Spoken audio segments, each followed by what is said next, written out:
نحمده ونستعينه ونستغفره ونعوذ بالله من شرور أنفسنا ومن سيئات أعمالنا من يهده الله فلا مضل له ومن يضلل فلا هادي له وأشهد أن لا إله إلا الله وحده لا شريك له وأشهد أن محمدا عبده ورسوله يا أيها الذين آمنوا اتقوا الله حق تقاته ولا تموتن إلا وأنتم مسلمون يا أيها الناس اتقوا ربكم الذي خلقكم من نفس واحدة وخلق منها زوجها وبث منهما رجالا كثيرا ونساء واتقوا الله الذي تساءلون به والأرحام إن الله كان عليكم رقيبا يا أيها الذين آمنوا اتقوا الله وقولوا قولا سديدا يصلح لكم أعمالكم ويغفر لكم ذنوبكم ومن يطع الله ورسوله فقد فاز فوزا عظيما أما بعد فإن أصدق الكلام كلام الله وخير الهدي هدي محمد صلى الله عليه وسلم وشر الأمور محدثاتها فكل محدثة بدعة وكل بدعة ضلالة وكل ضلالة في النار.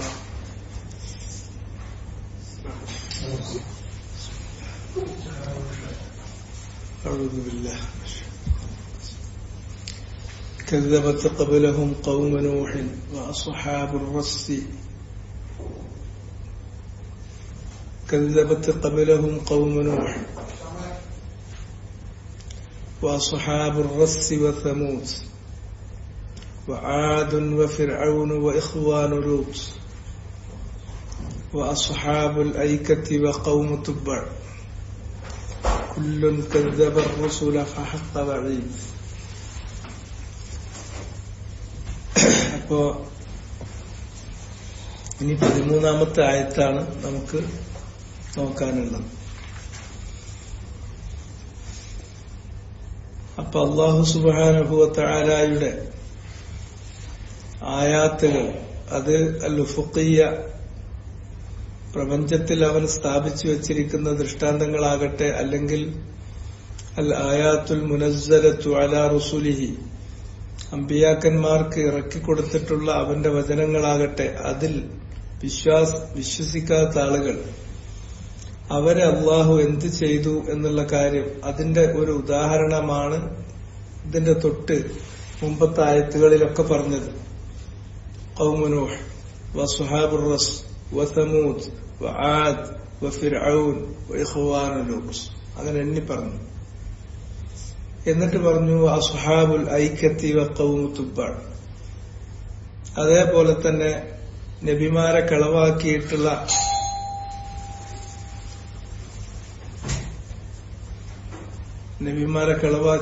മറ്റൊരു വിഭാഗമാണ് അസ്ഹാബുൽ ഐക്കത്ത്. കദ്ദബു വഅസ്ഹാബുൽ ഐക്കത്തി കദ്ദബു ശുഐബൻ. അസ്ഹാബുൽ ഐക്കത്ത് അവരും കദ്ദബു കളവാക്കി. അപ്പൊ ആ വാചകം അങ്ങനെയാണ് അദ്ദേഹം തുടങ്ങിയത്, അവരെ പറഞ്ഞുകൊണ്ടാണ് തുടങ്ങിയത്, അസ്ഹാബുൽ ഐക്കത്ത്. അപ്പൊ അവരെ കുറിച്ചാണ് സംസാരം. അവരെ കുറിച്ച് പറയാനുള്ള കാര്യം എന്താണ്? അത് മറ്റൊരു വാചകത്തിൽ ഖബറായിട്ട് പറഞ്ഞു. അത് ഒരു ജുംലത്തും ഫിഅലിയാണ്. കദ്ദബു, അവർ കളവാക്കി എന്നുള്ളതാണ്. അസ്ഹാബുൽ ഐക്കത്തി കദ്ദബു, അവരാരെ കളവാക്കി? ശുഐബ് അലൈഹിസ്സലാമിനെ കളവാക്കി. മഫ്ഊൽ ബിഹി ആയിട്ട് വന്നു. പിന്നെ അതിനെക്കുറിച്ച് കൂടുതൽ കാര്യങ്ങളൊന്നും പറഞ്ഞിട്ടില്ല. ഇവരെ കുറിച്ച് ഇവിടെ ഈ പറഞ്ഞതിന് പുറമെ വേറെ 2 സ്ഥലങ്ങളിൽ കൂടി ഇങ്ങനെ പരാമർശിച്ച് പോവുകയാണ് ചെയ്തിട്ടുള്ളത്.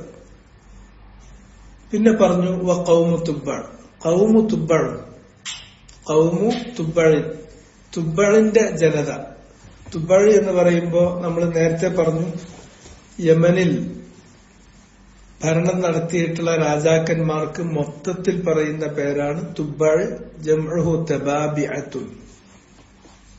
തുബ്ബഅ എന്നാണ് അവർക്ക് പറയാം. ഏതുപോലെ ഈജിപ്ത് ഭരിച്ചിരുന്ന ആളുകൾക്ക് ഫിർഔൻ എന്ന് പറയും. അതൊരാളുടെ പേരല്ല, അതൊരു രാജാ വംശത്തിന്റെ പേരാണ്.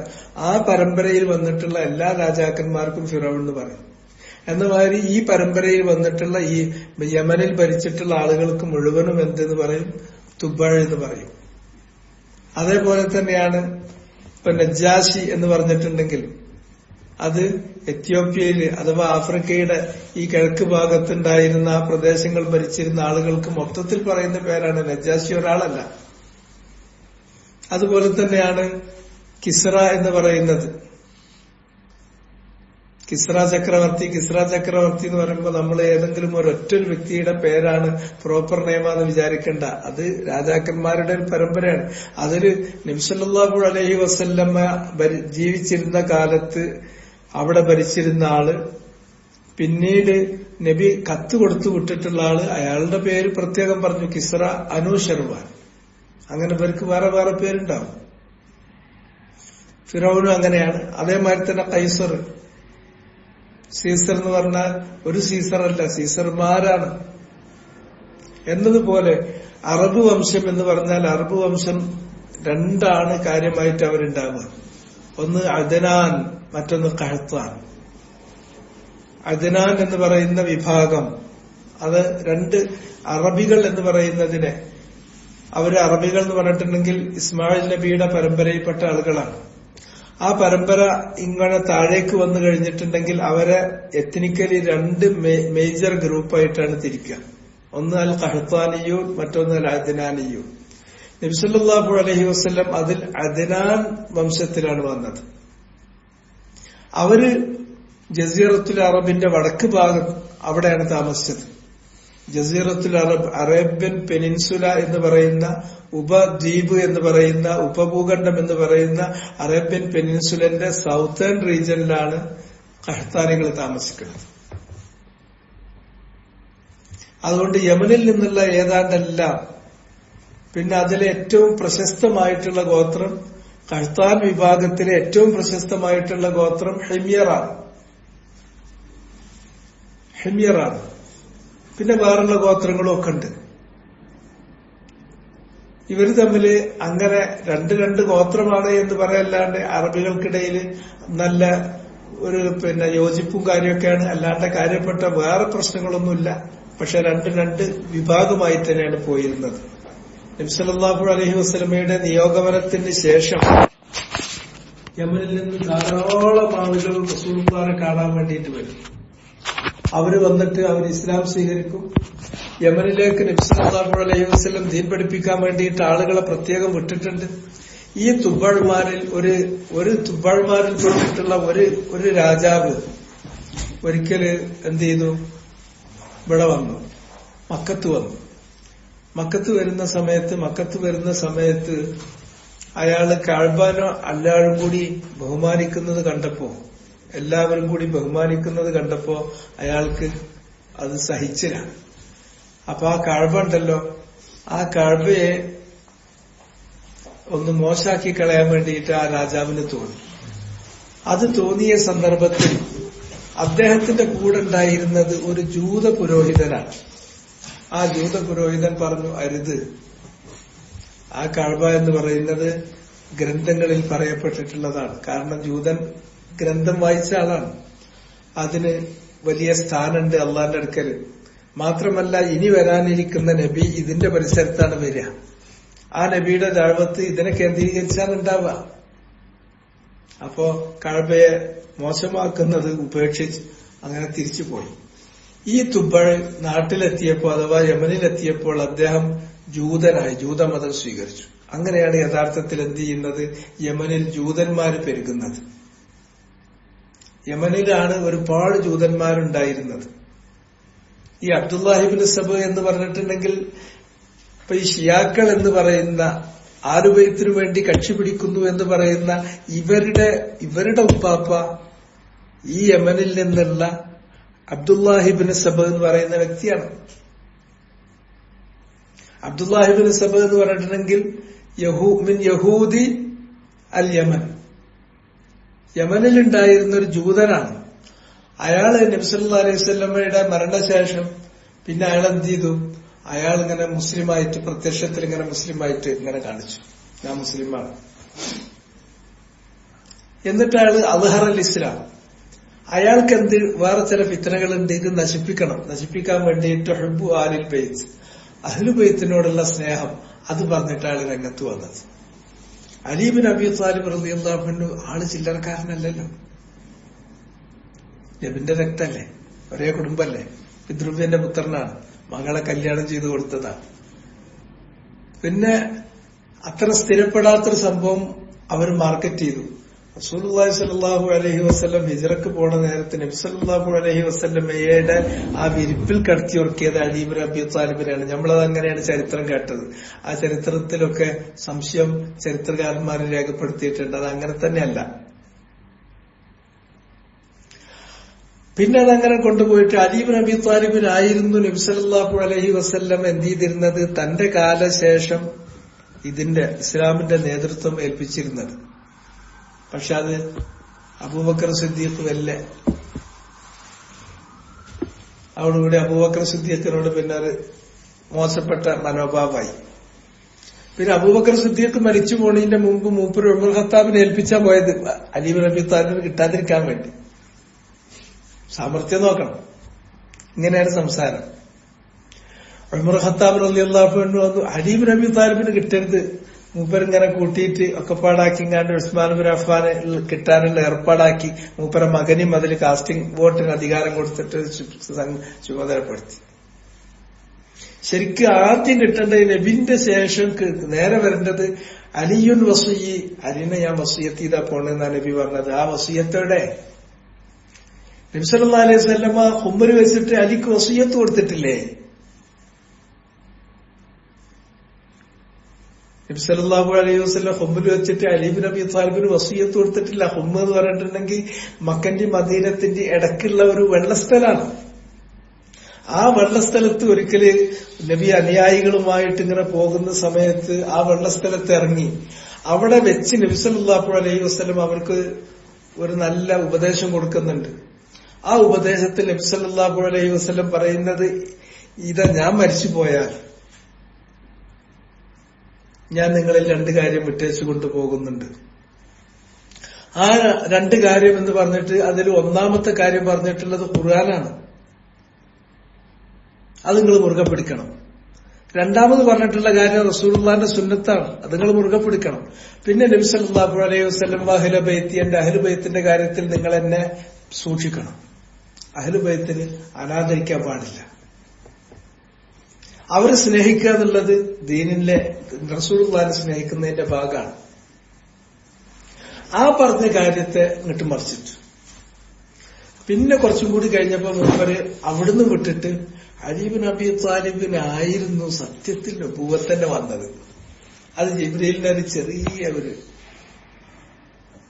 ഈ ജിബ്രീലിനെ പറ്റി ഇത്തരം ആരോപണം ഉന്നയിക്കുക എന്നുള്ളത് ജൂതന്മാരുടെ അവർ പഠിച്ച പണിയാണ്. ജിബ്രീലിനോട് അവർക്ക് വലിയ ശത്രുതയാണ്. അതിന്റെ ഏറ്റവും അടിസ്ഥാനപരമായ ശത്രുതക്ക് കാരണം അവർ കരുതിയിരുന്നത് നുബുവത്ത് വരാൻ പോകുന്നു. അവരുടെ കൂട്ടത്തിൽ ഒരാൾക്ക് ഇപ്പൊ കിട്ടുന്നതാണ്. അറബികളുമായിട്ട് ഇടയ്ക്കിടയ്ക്ക് ഹൈബറിലും മറ്റും താമസിച്ചിരുന്ന ജൂതന്മാര് അറബികളുമായിട്ട് ഇടയ്ക്ക് കശപിശുണ്ടാകുമ്പോ തോൽക്കുമ്പോ പറയും, കാണിച്ചുതരാ, ഞങ്ങൾക്ക് ഒരു നബി വരാനുണ്ട്. ആ നബി വന്നു കഴിഞ്ഞിട്ടുണ്ടെങ്കിൽ ഞങ്ങൾ നിങ്ങളെ മറിച്ചിട്ടിട്ട് ഞങ്ങൾ പോകും. وكانوا من قبل يستفتحون على الذين كفروا فلما جاءهم ما عرفوا كفروا به. അവർ ഇതിനു മുമ്പ് മുഹമ്മദ് നബി വരുന്നതിന്റെ മുമ്പ് അനങ്ങിയാൽ പറയാ, ആ നബി വരാനുണ്ട്, വന്നു കഴിഞ്ഞാൽ ഞങ്ങൾ ജയിക്കും. ആ നബി വരാനുണ്ട് എന്നത് അവർക്കറിയാം, അവരുടെ ഗ്രന്ഥത്തിൽ പറഞ്ഞിട്ടുണ്ട്, അതിന്റെ സമയമായിട്ടുണ്ട്, ഇതാ ഇന്ന് വരും നാളെ വരും, അവർ നോക്കിക്കൊണ്ടിരിക്കുകയാണ്. പക്ഷെ വന്നപ്പോ ഇസ്ഹാഖിന്റെ പരമ്പരയിലല്ല വന്നത്, ഇസ്മായിലിന്റെ പരമ്പരയിലാണ് വന്നത്, അറബികളിലാണ് വന്നത്, ഏതിലല്ല, ജൂതന്മാരിലല്ല വന്നത്. അത് വന്നപ്പോ നമ്മളിലല്ലെങ്കിൽ നമുക്ക് വേണ്ട. ഇതാണ് ജൂതന്മാരുടെ പ്രത്യേകത. അതുകൊണ്ട് നബി സല്ലല്ലാഹു അലൈഹി വസല്ലം അവരെ കുറിച്ച് പറഞ്ഞു, ഖുർആനിൽ പറഞ്ഞു, അള്ളാഹു പറഞ്ഞു, അവര് നബിയാന്നുള്ളത് അവർക്കറിയാം. അല്ലദീന ആതൈനാഹുമുൽ കിതാബ്, യഅരിഫൂനഹു കമാ യഅരിഫൂന അബ്നാഅഹും. സ്വന്തം മക്കളെ എങ്ങനെ തിരിച്ചറിയും അതേമാതിരി അവർക്കറിയാം മുഹമ്മദ് സത്യവാനായ നബിയാണ്. ഒരു സംശയമില്ല. കമാ യഅരിഫൂന അബ്നാഅഹും, സ്വന്തം മക്കളെ അവർക്ക് അറിയണം. അത്ര മുഹമ്മദ് നബിനെ അറിയാം. പക്ഷെ അവർ സ്വീകരിക്കാതിരുന്നത് അവരിൽ നിന്നല്ല എന്ന അഹങ്കാരത്തിന്റെ പേരിൽ. അതുകൊണ്ട് തന്നെ ഈ ജിബ്രീലിനോട് അന്ന് മുതൽ ഒരു ശത്രുത തുടങ്ങി. ജിബ്രീലിനെ എന്തിനെ കൊണ്ടുപോയി അവിടെ കൊടുത്തത്? എന്തിനാ ഇസ്ലാത്തിന്റെ പരമ്പരയിൽ തരാതിരുന്നത്? അള്ളാഹ് അതിനുള്ള മറുപടിയാണ് പറഞ്ഞത്, അല്ലാഹു യഅലമു ഹൈതു യജ്അലു റിസാലത. അള്ളാഹു സുബ്ഹാനഹു വ തആല അവന്റെ റിസാലത്ത് ആരുടെ കയ്യിൽ വെച്ചു കൊടുക്കണം എന്നുള്ളത് അള്ളാഹ്ക്ക് അറിയുന്ന കാര്യമാണ്. ഇവര് പറയണല്ല. അള്ളാഹല്ലേ തീരുമാനിക്കുന്നത്, ഇവരല്ലല്ലോ. അള്ളാഹല്ലേ തീരുമാനിക്കണം. ഇവരാണ് ഈ ഷിയാക്കൾ എന്ന് പറയുന്ന ഈ ആളുകളെ പിന്നെ ഇങ്ങനെ കൂട്ടിപ്പിടിച്ചിട്ട് ഇയാളെല്ലായിടത്തും നടന്നു. എല്ലാ ഇസ്ലാമിക രാജ്യങ്ങളിൽ മുഴുവൻ നടന്ന് ഈ വശം ഊതലാണ് അബ്ദുല്ലാഹിബ്നു സബന്റെ പണി. അബ്ദുല്ലാഹിബ്നു സബ ആണ്, ചിലപ്പോ ഇബ്നു സൗദ എന്ന് പറയും, തള്ളേക്ക് ചേർത്തിട്ട് ഇബ്നു സൗദ. അയാളാണ് ഈ ഫിത്തന മുഴുവൻ ഉണ്ടാക്കിയത്. ഈ റാഫിളിയത്ത് എന്ന് പറയുന്ന ഫിത്തനന്റെ പിന്നിലുണ്ടായിരുന്ന ആളുകൾ അവരാണ്. ഇത് ഒരു ചെറിയ സംഗതിയല്ല. നബി സല്ലല്ലാഹു അലൈഹി വസല്ലം സത്യത്തിൽ എന്താന്ന് ചോദിച്ചിട്ടുണ്ടെങ്കിൽ ഈ തുബഴ്മാര് അയാള് ഇവരിത് നോക്കുന്നു എന്നുള്ളത് തുബഴിന്റെ കൂടെയുള്ള ജൂതം വന്നപ്പോ കണ്ടതാണ്. അതുകൊണ്ട് നബി സല്ലല്ലാഹു അലൈഹി വസല്ലം അവിടെയുള്ള ജൂതന്മാരൊക്കെ ഉള്ളതുകൊണ്ട് അവരുടെ അടുക്കലേക്ക് ദഅവത്തിൽ പറഞ്ഞയച്ചു കൊടുക്കുന്ന സമയത്ത് തന്നെ പറഞ്ഞു, മുആദിനെ പറഞ്ഞയച്ചു കൊടുത്തു.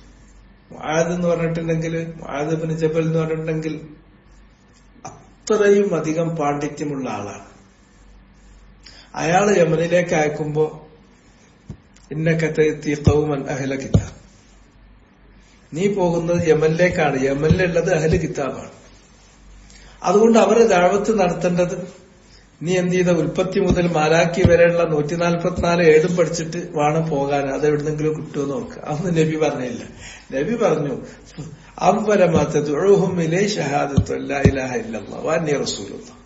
ഈ ഷഹാദത്തന്നെ ചൊല്ലിക്കൊടുക്കുക. നേരെ ഡയറക്റ്റാണ്, കാർബറേറ്റർ ഒന്നുമില്ല, നേർക്ക് നേരെ ഡയറക്റ്റ് ഇഞ്ചക്ഷനാണ്. നേരാണ് പറഞ്ഞെടുത്താൽ മതി. ഷഹാദത്തു അല്ലാ ഇലാഹ ഇല്ലല്ലാഹ് വഅന്നി റസൂലുള്ളാഹ്. അതവർ അംഗീകരിച്ചാൽ പിന്നെ അവരോട് രണ്ടാമതായിട്ട് പറയേണ്ടത് അല്ലാഹ ഖദ് ഇഫ്തറള അലൈഹിം 5 സ്വലവാത്തിൻ, അള്ളാഹു 5 നേരത്തെ നമസ്കാരം അവരുടെ മേൽ നിയമമാക്കിയിട്ടുണ്ട് എന്നുള്ളത് പറഞ്ഞു കൊടുക്കുക. അതവർ അംഗീകരിക്കുകയാണെങ്കിൽ അവരുടെ ധനത്തിൽ നിശ്ചിതമായൊരു വിഹിതം അള്ളാഹ് പാവങ്ങൾക്ക് കൊടുക്കാൻ വേണ്ടിയിട്ട് അവരെ കയ്യിലേൽപ്പിച്ചതാണ്. അത് പാവങ്ങൾക്ക് കൊടുക്കണം. അവരിലെ ധനികരിൽ നിന്ന് വാങ്ങണം, അവരിലെ പാവങ്ങൾക്ക് കൊടുക്കണം. മുസ്ലിങ്ങളിൽപ്പെട്ട ധനികരിൽ നിന്നേ വാങ്ങാവൂ. അല്ലാണ്ട് ജോസഫിന്റെയും ബെന്നിന്റെയും അടുക്കുന്നൊന്നും വാങ്ങാൻ നിൽക്കണ്ട. അത് വാങ്ങേണ്ടത് മുസ്ലിമിന്റെ അടുക്കൽ നിന്നായിരിക്കണം. അത് കൊടുക്കുന്നത് ഫുഖറാഇയും മുസ്ലിങ്ങളിൽപ്പെട്ട ഫുഖറാക്കൾക്കാകണം. ബാക്കിയുള്ള കാര്യങ്ങൾ നിങ്ങൾ ഉദ്ഹിയ്യത്ത് ഇറക്കുമ്പോഴോ അഖീഖ ഇറക്കുമ്പോഴോ അല്ലാതെ ഇറക്കുമ്പോഴോ വേറെ എന്താകുമ്പോഴോ അല്ലെങ്കിൽ വീട് പൊളിഞ്ഞാടിയാലോ അല്ലെങ്കിൽ ക്യാൻസർ രോഗി വന്നാലോ സഹായിക്കണ സഹായം ആരും സഹായിച്ചോ, അത് വേറെ വിഷയം. പക്ഷെ സക്കാത്ത് എന്ന് പറഞ്ഞാൽ അത് ഇഷ്ടംപോലെ കൊടുക്കാനുള്ളതല്ല. പലരും സക്കാത്ത് എന്ന് പറഞ്ഞാൽ അതിന് കൈയില്ല, കണക്കില്ല, ഒന്നുമില്ല, കുറെ കൊടുത്ത് സക്കാത്ത് പിന്നെ കണക്ക് ചേർക്കൽ, അതൊന്നും പെടൂല. സക്കാത്ത് എന്ന് പറഞ്ഞാൽ നിശ്ചിത ധനത്തിനെ സക്കാത്തുള്ളൂ. എന്റെ കയ്യില് 10 പവൻ സ്വർണ്ണുണ്ട്, ഞാൻ സക്കാത്ത് കൊടുക്കണം. എന്റെ അപ്പൊ 10 പവനൊക്കെ കയ്യിൽ സ്വർണം വെക്കുക എന്ന് പറഞ്ഞാൽ ഞാൻ സമ്പന്നനാണ്. അതുകൊണ്ടാണ് അത്രയും സ്വർണം വെക്കുന്നത്. എന്റെ കയ്യിലാകെ 3 പവന്റെ സ്വർണ്ണം ഉള്ളൂ. സക്കാത്ത് കൊടുക്കണം. കൊടുക്കണ്ട, ഞാൻ സമ്പന്നനല്ല. ഇത് സമ്പന്നരിൽ നിന്ന് വാങ്ങാനുള്ളതാണ്. ഒരാളെ സമ്പന്നൻ, ഓരോ സമ്പത്തിന്റെയും ഇനത്തിൽ സമ്പന്നൻ എന്ന് കണക്കാക്കണമെങ്കിൽ ഇന്നടത്ത് എത്തണം എന്നൊരു കണക്കുണ്ട്. അതിന്റെ താഴെ എനിക്ക് കൊടുക്കേണ്ട സമ്പന്നനല്ല. അങ്ങനെ സക്കാത്ത് കൊടുക്കാൻ വേണ്ടി പറഞ്ഞു. അപ്പൊ നോക്കി, ഇസ്ലാമിലേക്ക് സ്വീകരിക്കാനുള്ള ആദ്യത്തെ സ്റ്റെപ്പ് നബി പഠിപ്പിച്ചു കൊടുക്കണം. നോക്കി, ആദ്യം ലാ ഇലാഹ ഇല്ലല്ലാഹ് മുഹമ്മദുർ റസൂലുള്ളാഹ് എന്നാണ് പറഞ്ഞാൽ മുസ്ലിമായി. അയാള് മുസ്ലിമായി. പക്ഷെ അയാളെ മുസ്ലിങ്ങളുടെ കൂട്ടത്തിൽ അയാളെ പിന്നെ എന്ത് ചെയ്യണം? ഇസ്ലാമിക സമൂഹത്തിൽ അദ്ദേഹത്തെ എന്ത് ചെയ്യണം? ഇസ്ലാമിക സമൂഹം അയാളെ സ്വീകരിക്കണം. അത് ഇയാള് ഉള്ളോട്ട് പറഞ്ഞാൽ ഉള്ളോട്ട് മുസ്ലിമായി ഈമാനും ഇസ്ലാമും ഒക്കെ ശരിയാണ്. പക്ഷെ ഇത് സമൂഹം അംഗീകരിക്കേണ്ട ഇസ്ലാം എന്ന് പറയുന്നത് അത് വെറും ഒരു സൈദ്ധാന്തികമായി താത്വികമായി നിലകൊള്ളുന്ന ഒരു സംഗതിയല്ല. അതിനൊരു സമൂഹമുണ്ട്, അതിനൊരു ജീവിക്കുന്ന ഘടനയുണ്ട്. ആ ഘടന അനുസരിച്ചിട്ട് മുസ്ലിങ്ങളുടെ ഉമ്മത്തിൽ അയാൾ വന്നു ചേരണമെങ്കിൽ അത് ലാഹിറായ കാര്യങ്ങൾ അയാൾ ചെയ്യണം. അതുകൊണ്ട് തന്നെയാണ് നിസ്കാരവും സക്കാത്തും അതും കൂടി ചെയ്താൽ ഫഇഖ്വാനുക്കും ഫിദ്ദീൻ, ലാ ഇലാഹ ഇല്ലല്ലാഹ് മുഹമ്മദ് റസൂലുള്ളാഹ് എന്ന് പ്രഖ്യാപിച്ചതിന് പുറമെ അവര് നമസ്കരിക്കുകയും സകാത്ത് കൊടുക്കുകയും ചെയ്താൽ അവർക്ക് നിങ്ങൾ ഇസ്ലാമിക സമൂഹത്തിൽ അംഗത്വം കൊടുത്തു. ഒരു മുസ്ലിമിന് എന്തെല്ലാം ആനുകൂല്യമുണ്ടോ ആനുകൂല്യമൊക്കെ അയാൾ അർഹനാണ്. ഒരു മുസ്ലിമിന്റെ മേൽ എന്തെല്ലാം ബാധ്യതകൾ ചുമത്തപ്പെടുത്തുന്നുണ്ടോ അത് മുഴുവനും അയാളുടെ മേൽ ചുമത്തുകയും ചെയ്യും. ഇസ്ലാമിക സാഹോദര്യം അയാൾക്ക് അതോടുകൂടി സ്ഥാപിക്കപ്പെട്ടു. അങ്ങനെ ഇസ്ലാമിലേക്ക് വന്ന ഒരാളെ പിന്നെ ഇസ്ലാമിൽ നിന്ന് പുറത്താക്കണമെങ്കിൽ സംശയം കൊണ്ടും വ്യാഖ്യാനം കൊണ്ടും ഒന്നും നീങ്ങൂല. ലാ ഇലാഹ ഇല്ലല്ലാഹ് എന്നത് ഏതു പ്രകാരം അതിന്റെ യഖീൻ കൊണ്ടാണല്ലോ അയാൾ ഇങ്ങോട്ട് വന്നത് എങ്കിൽ ആ യഖീനായ സംശയരഹിതമായ രൂപത്തിൽ തന്നെ പിന്നെ അയാളെ നീക്കാനും പറ്റുള്ളൂ. വ്യാഖ്യാനത്തിന്റെ പേരിലൊന്നും നീക്കാൻ കഴിയൂല. അതുകൊണ്ട് ഇസ്ലാമിലേക്ക് വരാത്ത ഒരാളെ കാഫിർ എന്ന് പറയല് നിർബന്ധമാണ്. ജൂതനല്ലേ, പറയാൻ പറ്റൂല എന്ന് പറയുന്നത് നമുക്ക് ദോഷമാണ്, നമ്മളെ ഈമാനെ ബാധിക്കും. ക്രിസ്ത്യാനികളല്ലേ, ഓലുദേമാരിയൊക്കെ തന്നെയല്ലേ. സർവമത സത്യവാദത്തിലും കുറച്ചൊരു ക്യാമ്പില്ലേ. നമ്മള് കാര്യം നോക്കുക, ഒരു കാഫറാണെന്ന് നമ്മൾ പറയാൻ നിൽക്കണ്ട. അങ്ങനത്തെ ആണും പെണ്ണും അല്ലാത്ത ആ ആണും പെണ്ണും അല്ലാത്ത കെട്ട കളി അത് സമ്മതിക്കൂല. അതാണ് വമല്ല യുക്കഫിരിൽ ഒരു കാഫറിനെ കാഫറാക്കിയിട്ടില്ലെങ്കിൽ കാഫറാണ്, നമുക്ക് പറയേണ്ട കാര്യമില്ല. അല്ലെങ്കിൽ ഒരു കാഫര്യങ്ങളല്ല, നന്നായി ജീവിച്ചാൽ പോരെ. മതഭേദായാലും മനുഷ്യൻ നന്നായാണ്. പക്ഷെ ലാ ഇലാഹ ഇല്ലല്ലാഹ് എന്ന് പറഞ്ഞ് ഇസ്ലാമിലേക്ക് ചൊല്ലി വന്ന ഒരാളെ ഇസ്ലാമിക സമൂഹത്തിന്റെ ഒരു അംഗമായി കഴിഞ്ഞാൽ അയാളെ പിന്നെ നീക്കണമെങ്കിൽ അതുപോലെ യഖീനായ സംശയം തീർന്ന ക്ലിയർമലെ നീക്കാനും പറ്റുള്ളൂ. ക്ലിയർ കൊണ്ട് വന്നത് ക്ലിയർ കൊണ്ടേ പോവുള്ളൂ. വ്യാഖ്യാനത്തിന് പഴുതില്ലാത്ത വിധം എന്ന് പറഞ്ഞാൽ നിങ്ങൾ മനസ്സിലാക്കേണ്ട ഒരു പോയിന്റും കൂടിയിട്ട്, ഒരു കാര്യം നിഷേധിക്കുന്നതും ഒരു കാര്യം നിഷേധിക്കാതെ അതിനെ മറ്റ് ദുർവ്യാഖ്യാനങ്ങളിലൂടെ മറികടക്കുന്നതും രണ്ടും രണ്ടാണ്. ദുർവ്യാഖ്യാനിക്കുകയാണെങ്കിൽ അയാൾക്ക് അവിടെ കുറച്ച് പഴുതുണ്ട്, മറ്റൊരുത്തർ പഴുതില്ല. അപ്പൊ ദീനിൽ നിന്ന് പുറത്താകുന്ന ഏതെങ്കിലും ഒരു കാര്യം, അത് ഇന്നത് എന്നില്ല, അതേത് ദീനിൽ നിന്ന് പുറത്താകാവുന്ന ഏതൊരു കാര്യം ഒരാൾ പഴുതില്ലാതെ പച്ചക്കൺ നിഷേധിച്ചാൽ പിന്നെ പ്രശ്നങ്ങളില്ല, ക്ലിയറാണ്. പക്ഷെ ദീനിൽ നിന്ന് പുറത്താകുന്ന ഒരു കാര്യം ഒരാൾ നിഷേധിക്കുന്നില്ല, അതിന് എതിരാകുന്ന പ്രവൃത്തികൾ ചെയ്യുന്നുണ്ട്. ചോദിച്ചു നോക്കുമ്പോൾ അയാൾ വേറെ കോലത്തിലാ പറയണത്. അപ്പൊ അത് തെവീലാണ്. തെവീലാകുമ്പോ വലിയ പ്രശ്നങ്ങൾ വരും. തെവീലാകുമ്പോ അയാൾക്ക് ഈ തെറ്റിദ്ധാരണകൾ തീർത്തു കൊടുക്കാൻ യോഗ്യരായിട്ടുള്ള ആളുകൾ അത് തെവീല് തെറ്റിദ്ധാരണ തീർത്തിട്ടേ പിന്നെ അയാളെ കാര്യങ്ങളിലേക്ക് കിടക്കാൻ പറ്റുള്ളൂ. ഇങ്ങനത്തെ ഒക്കെ കുറെ കാര്യങ്ങളുണ്ടാവും. അതില്ലാതെ യാതൊരു കാരണവശാലും ആലോചന ഇല്ലാതെ ഇങ്ങനെ എന്ത് ചെയ്യാൻ പാടില്ല, ഒരു കാര്യവും ചെയ്യാൻ പാടില്ല.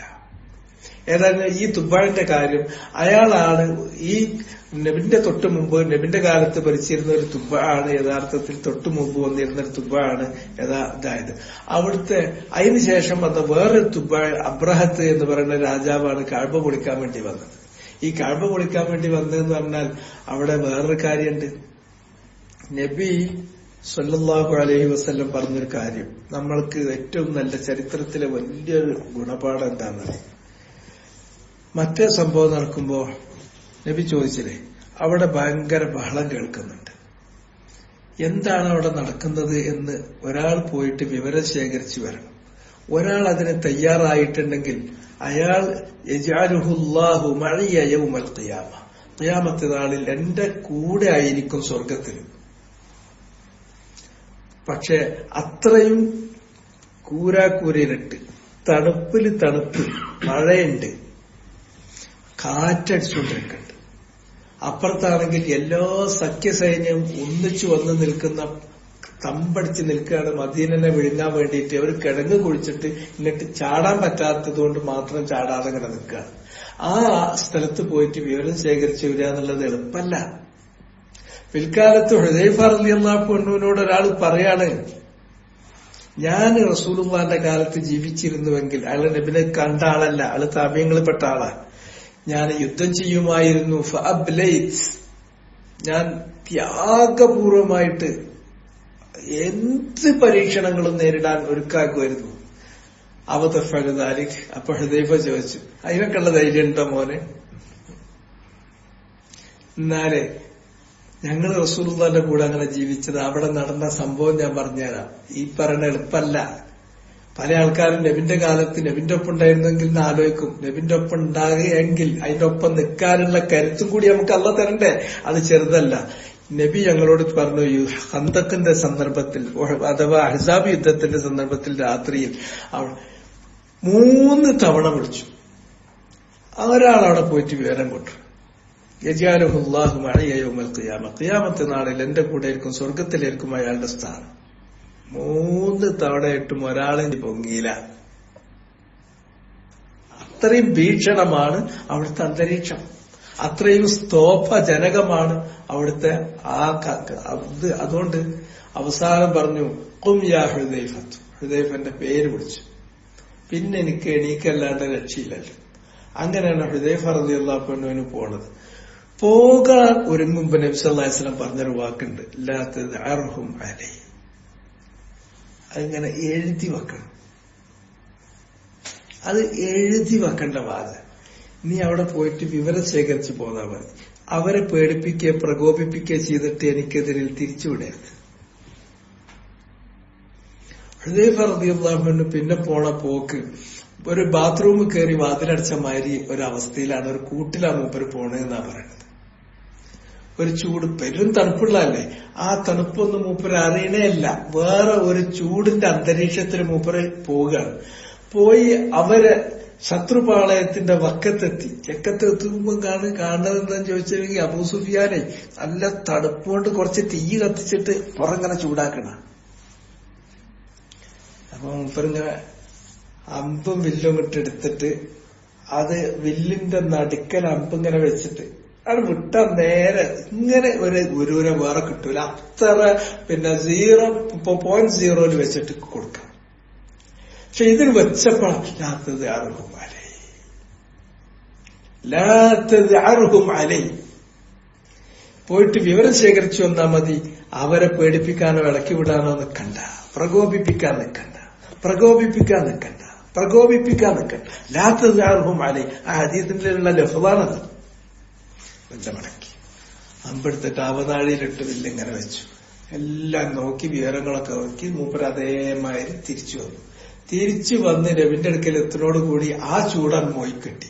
പഴയ തണുപ്പിലേക്ക് തന്നെ വിവരമൊക്കെ പറഞ്ഞു. അപ്പൊ നബി നിസ്കരിക്കാരൊക്കെ ഉപയോഗിക്കുന്ന ഒരു വിരിപ്പിന്റെ കുറച്ച് ഭാഗമുണ്ട്, അത് മൂടിക്കൊടുത്തു. അതുമായിട്ടാണ് ഹുദൈഫ ഉറങ്ങിയത്. ഇല്ലാത്തത് ആകുമാല എന്നുള്ളത് വലിയൊരു തത്വമാണ്. അവിടെ ഒരു പക്ഷേ ഹുദൈഫ എങ്ങാണ്ടും അത് ചെയ്തിരുന്നുവെങ്കിൽ അവരെല്ലാം കൂടെ ചാടിക്കളിച്ച് ഇപ്പുറത്തേക്ക് വരും, ഉറപ്പാണ്. വന്നു കഴിഞ്ഞാൽ അത്ര എണ്ണണ്ട്. ഇതൊരു പേടിമ്മലാണ്. അല്ലെങ്കിലും ഈ ആയുധബലം എന്നൊക്കെ പറഞ്ഞിട്ടുണ്ടെങ്കിൽ പരസ്പരമുള്ള പേടിയുടെ ബലത്തുമ്മലാണ് ഈ നിൽക്കുന്നത്.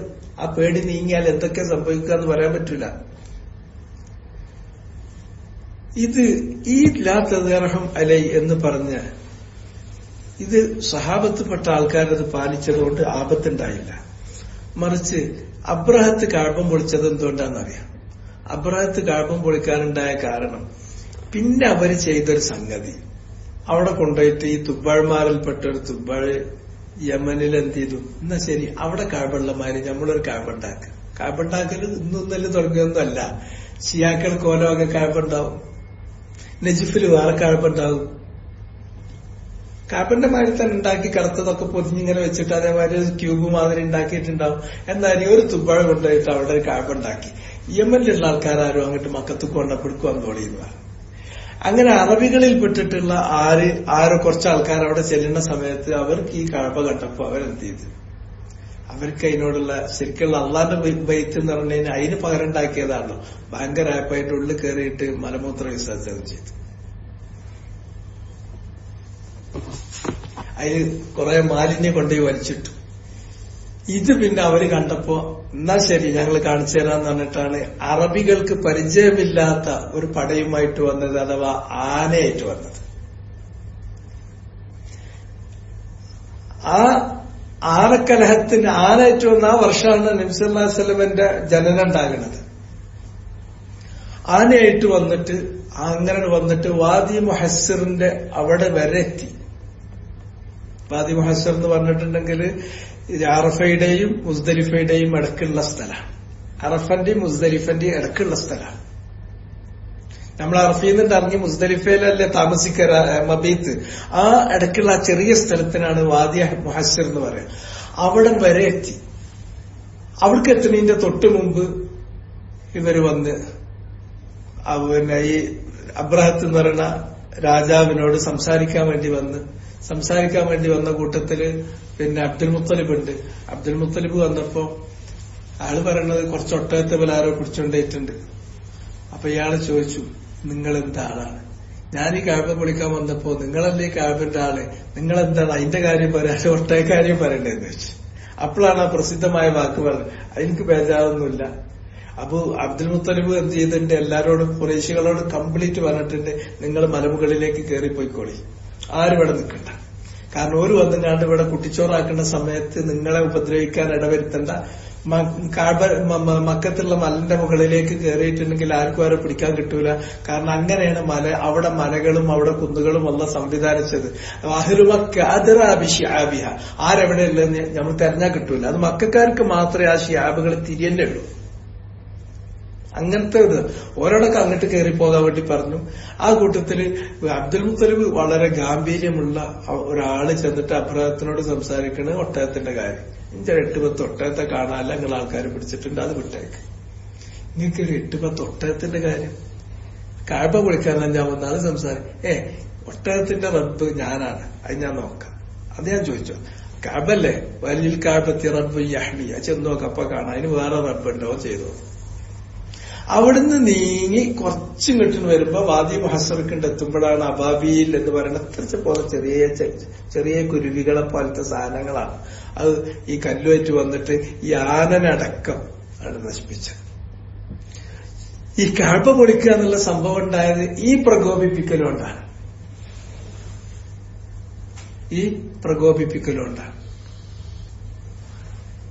താർത്താരികളാണ് മുസ്ലിങ്ങൾക്ക് ഏറ്റവും അധികം ദോഷം ഉണ്ടാക്കിയിട്ടുള്ള ആൾക്കാർ. താർത്താരികൾ എന്ന് പറഞ്ഞാൽ മംഗോളിയൻസാണ്. ചെങ്കിസ് ഖാൻ എന്ന് പറയുന്നത് അവിടുത്തെ രാജാവാണ്. അതിനുണ്ടായ കാരണം എന്താണെന്നറിയോ? ലാ തദ്അർഹും അലൈ എന്നുള്ള റസൂലുള്ളാഹിന്റെ ഈ വസിയ്യത്ത് പാലിക്കാത്തതാണ്. ഈ വസിയ്യത്ത് പാലിക്കാത്തതുകൊണ്ടാണ് കഅബ പൊളിക്കാൻ വേണ്ടി അബ്രഹത്ത് വന്നത്. പക്ഷെ എന്നാ വസിയ്യത്തില്ല, നബി വന്നിട്ടില്ല, അതിന്റെ മുമ്പാണ്. അതാണ് പറയുന്നത്. ഇത് അതിന്റെ ശേഷം താർത്താരികൾ എന്ന് പറഞ്ഞാൽ ബഗ്ദാദിൽ അവർ കയറിയിട്ട് ബഗ്ദാദിലെ വലിയ പള്ളിയിൽ കയറിയിട്ട് അവസാനം എന്താ ചെയ്തെന്ന് ചോദിച്ചിട്ടുണ്ടെങ്കിൽ മുസഹഫ് ചീന്തിയിട്ടിട്ട് അതിൽ അവരെ കുതിരകളെ പ്രസവിപ്പിച്ചു. അവര് നശിപ്പിച്ചതിന് ഇബിന് കസീർ ആ ചരിത്രം എഴുതുന്ന അദ്ദേഹത്തിന്റെ ബിദായ നിഹായയിൽ ആ ചരിത്രം എഴുതാൻ വേണ്ടിയിട്ട് പേന വെക്കുമ്പോ അവരെഴുതി, ഞാൻ ഈ ചരിത്രം എഴുതണ്ടേ, ഞാൻ ശങ്കയിലാണ് എന്നിങ്ങനെ പറഞ്ഞു വന്നിട്ട് ഞാൻ ഒരു കാല് മുന്നോട്ട് വെച്ചാൽ ഒരു കാല് പുറകോട്ട് വെക്കും. ആ ചരിത്രം എഴുതാൻ പറ്റുന്നില്ല, കഴിയുന്നില്ല. അത്രയും ദാരുണമാണ്, അത്രയും ഭയാനകമാണ്, അത്രയും ഭീകരമാണ്. അതിന്റെ നഷ്ടക്കണക്കുകൾ അത്ര വലുതാണ്. യാ ലൈത ഉമ്മീ ലം തലിദിനി, എന്റെ ഉമ്മ എന്നെ പ്രസവിച്ചിട്ടില്ലായിരുന്നുവെങ്കിൽ, ഈ സംഭവം നടക്കണീന്റെ മുമ്പ് തന്നെ ഞാൻ മരിച്ച് മണ്ണയിൽ പോയി ഇന്നെങ്കിൽ എത്ര നന്നായിരുന്നു. അത്രയും ദാരുണമായ സംഭവം എന്ന് പറഞ്ഞ ഈ സംഭവത്തിന് കാരണം എന്താ? കാരണം ലാത്തതാഹുമരയെന്നുള്ള പാലിച്ചില്ല. മംഗോളിയയിൽ നിന്നുള്ള കുറച്ച് കച്ചവടക്കാർ വന്നു. കച്ചവടക്കാരിങ്ങനെ വന്നപ്പോ അറബികളിൽ പെട്ടിട്ടുള്ള കുറച്ച് ആൾക്കാർ അവരെ തടയുകയും അവരെ കൊലപ്പെടുത്തുകയും ചെയ്തു. അപ്പം ആ വേര് മംഗോളിയയിലുള്ള രാജാവ് ചെങ്കിസ് ഖാൻ അടുക്കലെത്തിയപ്പോ അന്നത്തെ മുസ്ലിം ഭരണാധികാരികളോട് പറഞ്ഞു, ഈ ഘാതകരെ വിട്ടുതരും, അതിന്റെ അപ്പുറമൊന്നും ഞങ്ങൾക്ക് ആവശ്യമില്ല. അപ്പൊ വിട്ടുകൊടുത്തതുമില്ല. മുസ്ലിങ്ങൾ ചെയ്തത് അക്രമമാണ്. മുസ്ലിങ്ങൾ അമുസ്ലിങ്ങൾ ആരായിക്കോട്ടെ, ഒരാള് കച്ചവടത്തിന് വരികയാണെങ്കിൽ നമുക്ക് വേണമെങ്കിൽ സാധനം വാങ്ങാം, വേണമെങ്കിൽ വാങ്ങാതിരിക്കാം. അയാൾക്ക് നിർഭയമായി വരാനും പോകാനും പറ്റും. അയാൾ മുസ്ലിം അല്ല എന്ന് പറഞ്ഞാണ്ട് ആളെ പിടിക്കാൻ പറ്റും. അത് ജൂതന്മാരുടെ പരിപാടിയാണ്. ലൈസാലൈനാഫിൽ ഉമ്മീന സബീൽ, അത് ജൂതന്മാരുടെ പരിപാടിയാണ്. അന്ന് മുസ്ലിങ്ങളല്ലാത്തവരെ പറ്റിക്കാം, മുസ്ലിങ്ങളല്ലാത്തവരുടെ പേരിൽ നമുക്കൊരു നടപടിയില്ല എന്ന് കരുതുന്ന ഒരു സ്വഭാവമുണ്ട്. ഒരു സംഗതി ഇത്തരം കാര്യങ്ങളിൽ മുസ്ലിം അമുസ്ലിം അല്ലെങ്കിൽ നമ്മളെ പാർട്ടി അല്ലാത്ത ഇങ്ങനെ ഒരു സംഭവമേ ഇല്ല. ഇത് ഇവരെന്ത് ചെയ്തു? അവരിവരെ കൊന്നു, ഓരോ സ്വത്ത് പിടിച്ചെടുത്തു. ആ ഘാതകരെ വിട്ടുകൊടുക്കാൻ വേണ്ടി പറഞ്ഞപ്പോ ഭരണാധികാരി സമ്മതിച്ചില്ല. ചെങ്കിസ് ഖാൻ അവിടുന്ന് പടയേറ്റ് കിട്ടുന്നു. പിന്നെ അതിന് കേറി അവസാനം അവർക്ക് തടയിടാൻ പറ്റിയത് ഈജിപ്ത് മിസ്റിലുള്ള ആൾക്കാരായി. ഈജിപ്തിന് വേറൊരു പ്രത്യേകത ഉണ്ട്. കുടുങ്ങണ സമയത്ത് ഈറ്റങ്ങള് പിടിച്ചു നിൽക്കും. കുടുങ്ങണ നേരത്ത് പിടിച്ചു നിൽക്കും. ചെങ്കിസ് ഖാന്റെ പടയേറ്റം അവസാനിപ്പിച്ചത് യഥാർത്ഥത്തിൽ അവിടുന്നാണ്, അവരറിഞ്ഞിട്ടാണ്. അതുവരെ മൊത്തം അതും ഇതന്നെയാണ്. ഈ അബ്രാഹത്ത് കഅബ നശിപ്പിക്കാൻ വന്നതാണെങ്കിലും ചെങ്കിസ് ഖാൻ മുസ്ലിം രാജ്യങ്ങൾ നശിപ്പിക്കാൻ വന്ന അതിന്റെ ഒക്കെ കാരണം നമ്മൾ ചുണ്ടങ്ങ കൊടുത്തുങ്ങാണ്ട് വൈതങ്ങ വാങ്ങാൻ പോണതാണ്. അതാണ് സാക്ഷാൽ ഹമാസ്. ഹമാസ് എന്ന് പറഞ്ഞാൽ നോക്കിങ്ങള് കയറിയിട്ട് 200 ചില്ലാൻ ആൾക്കാരെ ബന്ദിയാക്കി. ഭയങ്കര കിട്ടല് കിട്ടി. ഇപ്പോഴും നമ്മളെ വിജയിച്ച് ഹമാസിന്റെ പത്രങ്ങളും അല്ലെങ്കിൽ അവരനുകൂലിക്കുന്ന ആൾക്കാരും നമ്മുടെ മാധ്യമമടക്കം എന്തൊരു വിജയാന്നാണ്. ഇവരെ തലക്കെത്തോ ബുദ്ധിക്കെത്തോ തരാറുണ്ട് ഒരു സംശയം. അത് വിജയമാണ് എന്ന് കരുതുന്നുണ്ടെങ്കിൽ അത് അവരുടെ അഖീദയിൽ എന്തോ പിഴവുണ്ട്. ലാത്തഹും അലൈ എന്നുള്ളത് സ്വീകരിക്കാതെ അവർ മുന്നോട്ട് പോയതിന്റെ പേരിലാണ് ഇത് കിട്ടിയത് എന്ന് പറഞ്ഞിട്ടുണ്ടെങ്കിൽ ഈ 200 അല്ലെങ്കിൽ 1000 ആളെ കൊന്നു എന്ന് ആലോചിച്ചു. ഈ 1000 ആൾക്ക് പകരം 50,000-ത്തിലധികം ആളുകളെപ്പോ കൊന്നു കഴിഞ്ഞു. അതിന്റെ പുറമെ ലക്ഷക്കണക്കിന് ആളുകളാണ് ജീവച്ഛവമായി കിടക്കുന്നത്. അവിടെ ഗസ എന്ന് പറയുന്ന ഒരു നാടില്ല, തകർത്തു. എന്നിട്ട് പറയാണ് വമ്പിച്ച വിജയം. ഇവർക്ക് തലയിൽ എന്തോ തരാറുണ്ട്, ഒരക്കിലെന്തോ പ്രശ്നമുണ്ട്. ഇത്തഹിം ഹൂഫി അഖലി ഇത്തഹിം ഹൂഫി ദീനി. അപ്പോ ഈ ലാത്തും അല എന്നുള്ള ചെറുത്തല്ല. നമ്മൾ വെറുതെ ചുട്ടം കൊടുത്തിട്ട് വൈതങ്ങ വാങ്ങാൻ പോകരുത്. കഴിയാത്തൊരു കാര്യം ഏറ്റെടുക്കരുത്. അത് നബി സല്ലല്ലാഹു അലൈഹി വസല്ലമയുടെ പ്രത്യേകമായ വസിയ്യത്താണ്. നബി അങ്ങനെ തന്നെ പറഞ്ഞിട്ടുണ്ട്. നിങ്ങളൊരു കാരണവശാലും നിങ്ങളുടെ സ്വന്തത്തെ മാനം കെടുത്തരുത് എന്നാണ് നബി പറഞ്ഞത്. അപ്പൊ ഒരാൾ എങ്ങനെയാണ് നബിയെ ഒരാൾ സ്വന്തത്തെ മാനം കെടുത്ത് ഒരാൾക്ക് ഏറ്റാൻ കഴിയാത്തൊരു കാര്യം ഏറ്റെടുത്തുങ്ങാണ്ട് പിന്നെ അയാൾ പോയി കുടുങ്ങലാണ് സ്വന്തത്തെ ഒരാളെ അപമാനിക്കുക എന്ന് പറയുന്ന ഹദീസുകൾ കാണാം. അപ്പൊ ഇതാണ് യഥാർത്ഥത്തിൽ സംഭവിച്ചത്. ഏതാണെങ്കിലും ഈ കൗമു തുബ്ബാൾ നമ്മൾ ആയത്തുമെന്ന് പോയി തുബ്ബാൾ എന്ന് പറഞ്ഞാൽ ഈ അബ്രാഹത്തടക്കമുള്ള ആളുകളൊക്കെ ഈ തബാബിയത്തിൽ വകുപ്പിൽപ്പെട്ടിട്ടുള്ള ആൾക്കാരാണ്. അവര് ജൂതന്മാരായത്. ഈ ജൂതന്മാരായത് യഥാർത്ഥത്തിൽ ഈ ഒരു സംഭവത്തിലാണ്. കഅബയെ ബഹുമാനിച്ച ആ സംഭവം കണ്ടിട്ടാണ് അവിടെ ജൂതായിലേക്ക് വരുന്നത്. ആ ആളുകളിലേക്കാണ് നബി സല്ലല്ലാഹു അലൈഹി വസല്ലം പിന്നെ മുആദ് ബിൻ ജബലിനെ അയക്കുന്നത്. അവിടെ പിന്നീട് ഭൂരിഭാഗം ആളുകൾ മുസ്ലിങ്ങളായി, പിന്നെ അധികം മുസ്ലിങ്ങളായി. പക്ഷെ എന്നാലും ഈ ജൂതന്മാർ ഇതേമാതിരി ഒളിച്ചു നിൽക്കുന്നവരുണ്ടാവും. ഈ ഒളിച്ചു നിൽക്കുന്ന ആൾക്കാർ അവരുടെ കൂട്ടത്തിൽപ്പെട്ട ഒരുത്തനാണ് അബ്ദുല്ലാഹി ബിൻ സബാണ്. പിന്നീട് വന്നിട്ടുള്ള റാഫിളത്തിന്റെ ഉപ്പാപ്പ മൂപ്പരാണ് ഈ റഫുൽ ഉണ്ടാക്കിയത്. മൂപ്പരാണ് ഉസ്മാൻ ബിൻ അഫ്ഫാനെതിരെയുള്ള എല്ലാ കലാപവും സംഘടിപ്പിച്ചത്. ഉസ്മാൻ ബിൻ അഫ്ഫാനെ കൊല ചെയ്യാൻ വേണ്ടി വന്നിട്ടുള്ള ആളുകൾ, അയാളാണ് കള്ളക്കത്തുകൾ എഴുതിയത്. മദീനയിലുള്ള ആൾക്കാർ ഇങ്ങനെ കത്തയക്കാണ് മധ്യനാടിലേക്ക്, ഞങ്ങളിവിടെ ഭയങ്കര കഷ്ടപ്പാടിലാണ്, അവിടെ ഒരു കഷ്ടപ്പാടൊന്നുമില്ല, മരിയക്ക് പോവുകയാണ്. അങ്ങനെ പറഞ്ഞിട്ട് ഉസ്മാൻ ബിൻ അഫ്ഫാൻ നടത്തുന്ന കിരാതമായ ഭരണം, സ്വജനപക്ഷപാതിത്വം, അയാൾ കാണിക്കുന്ന അക്രമം, അത് പറഞ്ഞിട്ട് കത്ത് മദീനക്കാരുടെ പേരിൽ ഇങ്ങനെ അയക്കുകയാണ്. അങ്ങനെ പിന്നെ അദ്ദേഹം എല്ലാ സ്ഥലത്തും അയാളുടെ ഈ ഫിത്ന അത് വേവാത്ത, അത് നടപ്പിലാകാത്ത ഒരു സ്ഥലം ഉണ്ടായിരുന്നുള്ളൂ, ഷാമ് മാത്രം. ഷാമിൽ ചെന്നപ്പോ ഓടിച്ചു വിട്ടു മുആവിയ റളിയല്ലാഹു അൻഹു. ഷാമിൽ അന്നത്തെ ഗവർണർ മുആവിയാണ്. മുആവിയ റളിയല്ലാഹു അൻഹു ഇതിനെ കണ്ടപ്പോ തന്നെ കളർ മനസ്സിലായി, വേഗം വണ്ടി വിട്ടോളാൻ പറഞ്ഞുകൊടുത്ത് വേഗം പോയി. ബാക്കി എല്ലാ സ്ഥലത്തും നടന്ന് ഫിത്ന ഉണ്ടാക്കി.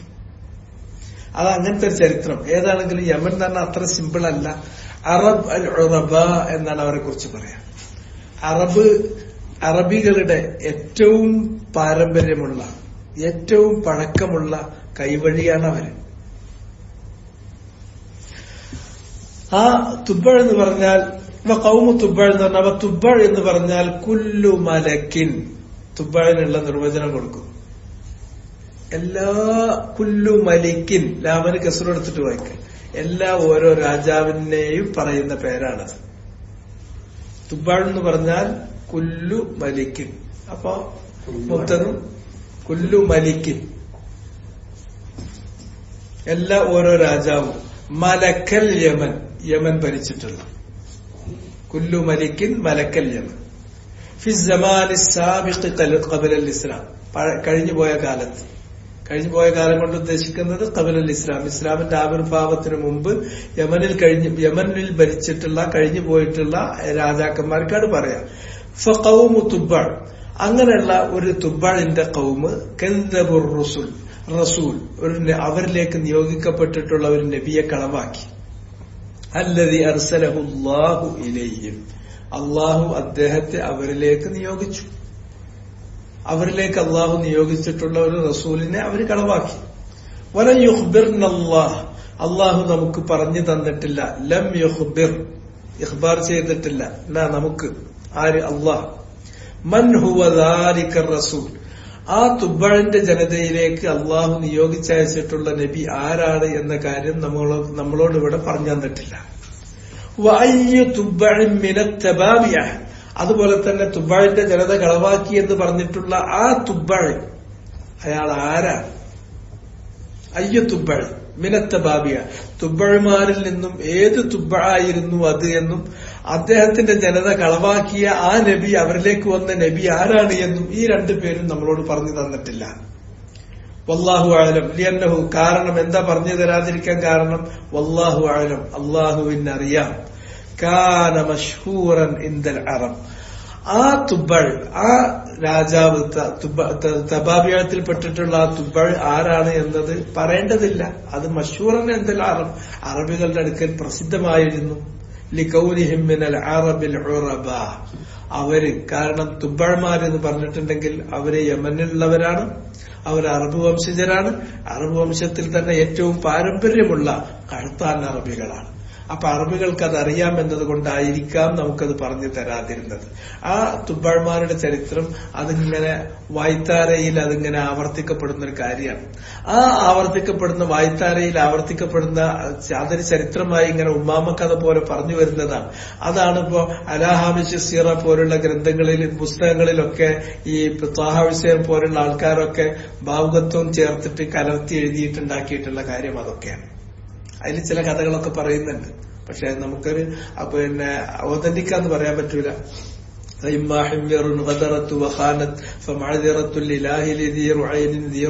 പറഞ്ഞ രാജാവിന്റെ കഥ, മറ്റേ കഥ എന്നൊക്കെ പറഞ്ഞിട്ട് ഈ തുബ്ബാഴ്മാരുടെ കഥ അറബികളുടെ ഇടയിൽ പ്രചാരത്തിലുള്ളതാണ്.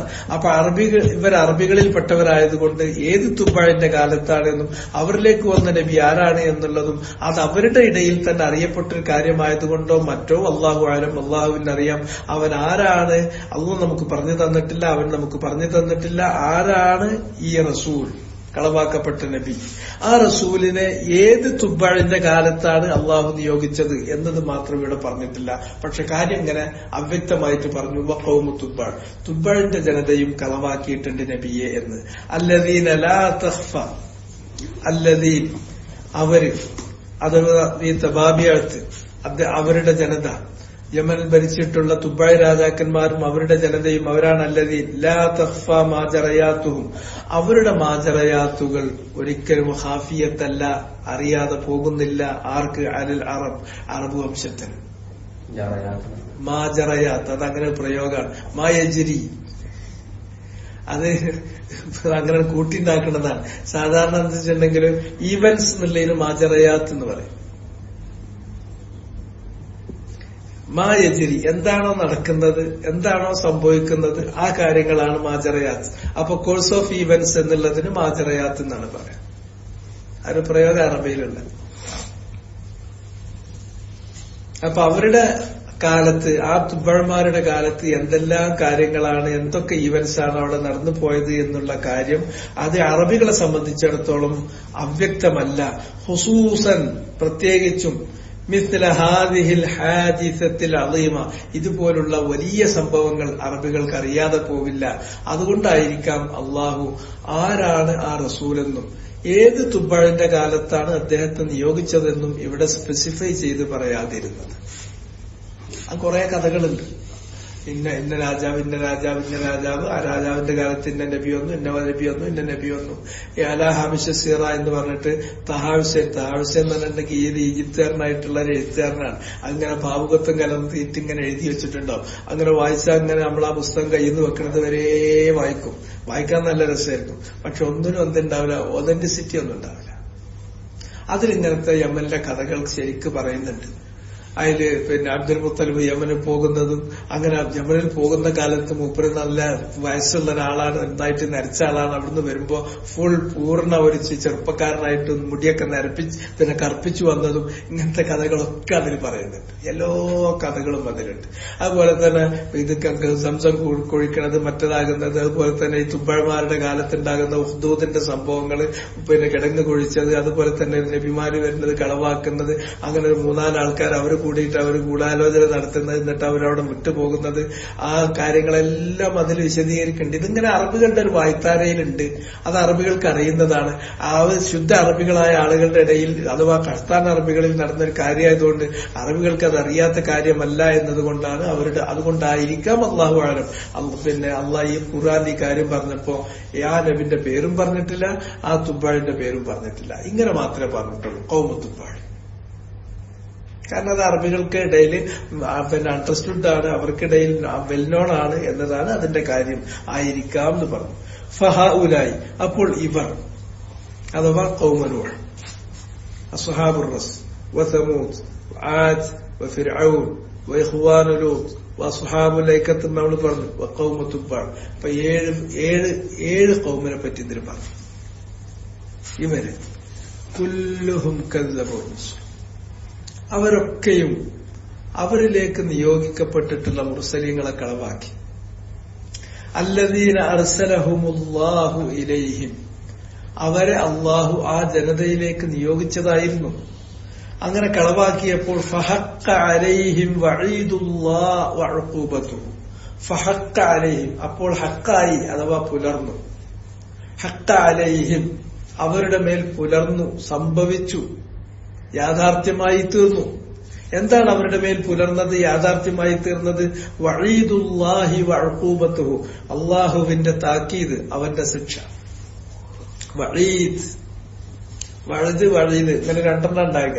അള്ളാഹു സുബ്ഹാനഹു വ തആല മുഅ്മിനീങ്ങൾക്ക് കൊടുക്കും എന്ന് പറയുന്ന കാര്യം വഈദാണ്.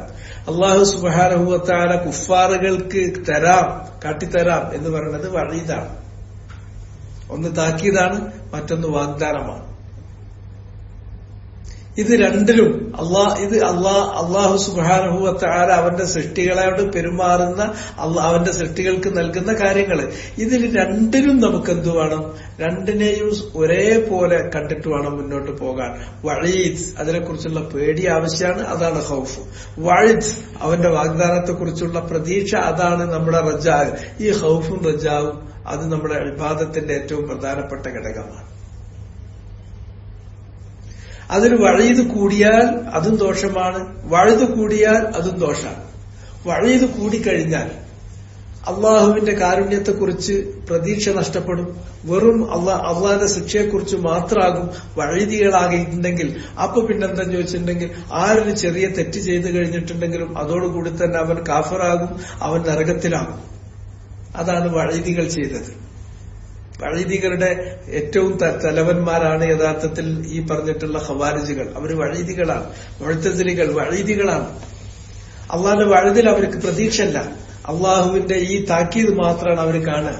അതുകൊണ്ട് അവർക്ക് ഖൗഫ് മാത്രമാണ്. അതുകൊണ്ട് അവരെന്ത് ചെയ്യും? ആ ഭാഗം വലുതാക്കിയിട്ട് ഒരാളൊരു തെറ്റ് ചെയ്താൽ തന്നെ വൻ പാപം ചെയ്തവൻ അവൻ കാഫറാണ്, ദുനിയാവിൽ കാഫറാണ്, പരലോകത്തിൽ നരകത്തിൽ ശാശ്വതമാണ്. എന്നപ്പുറത്താണെങ്കിലോ വഴുതിന് പകരം വെറും വഴുത് മാത്രം കൂടിയാലുള്ള അവസ്ഥ മുർജിയത്തായിത്തീരും. നമ്മളെ നാട്ടിലൊക്കെ ഉള്ള മുർജിയത്തിന്റെ സ്വഭാവം. ഒരാൾ ലാ ഇലാഹ ഇല്ലല്ലാഹ് മുഹമ്മദ് റസൂലുള്ളാഹ് എന്ന് ചൊല്ലിയാൽ പിന്നെ എന്ത് ചെയ്താലും ഒരു ദോഷമല്ല.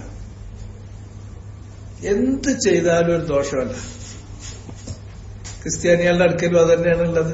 അതെന്ത് ചെയ്തിട്ടുണ്ടെങ്കിലും അത് മാമോദീസ മുക്കിക്കഴിഞ്ഞാൽ തീരാവുന്നതാണ്. നമ്മൾ സുന്നിയാളുടെ അടുക്കലും അത് തന്നെയാണുള്ളത്. ഇത്തരം വിശ്വാസമാണ്, ഈ ഇർജ തന്നെയാണ് അവരുടെ അടുക്കലുള്ളത്. കാരണം നമ്മൾ എന്ത് ചെയ്തിട്ടുണ്ടെങ്കിൽ അതൊരു മൗലൂദ് കഴിച്ചിട്ടുണ്ടെങ്കിൽ അതിൽ തട്ടിപ്പോകാവുന്നതാണ്. ഇനി മൗലൂദ് കഴിച്ചിട്ടില്ലെങ്കിലോ കുഴപ്പമൊന്നുമില്ല. ഏതെങ്കിലും ഒരു തങ്ങളെ അല്ലെങ്കിൽ ഒരു ബീവിന്റെ അല്ലെങ്കിൽ ഒരു വലിയന്റെ പിന്നാലെ കൂട്ടിയിട്ടുണ്ടെങ്കിൽ മൂപ്പര് നമ്മളങ്ങനെ കഴിച്ചിലാക്കി തരും, പാലം കടത്തി തരും.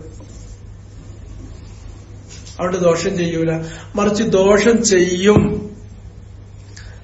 അത് ശിർക്ക് കുഫറാണെങ്കിൽ അയാൾ നരകത്തിൽ ശാശ്വതമാകും, ദീനിൽ നിന്ന് പുറത്തുപോകും.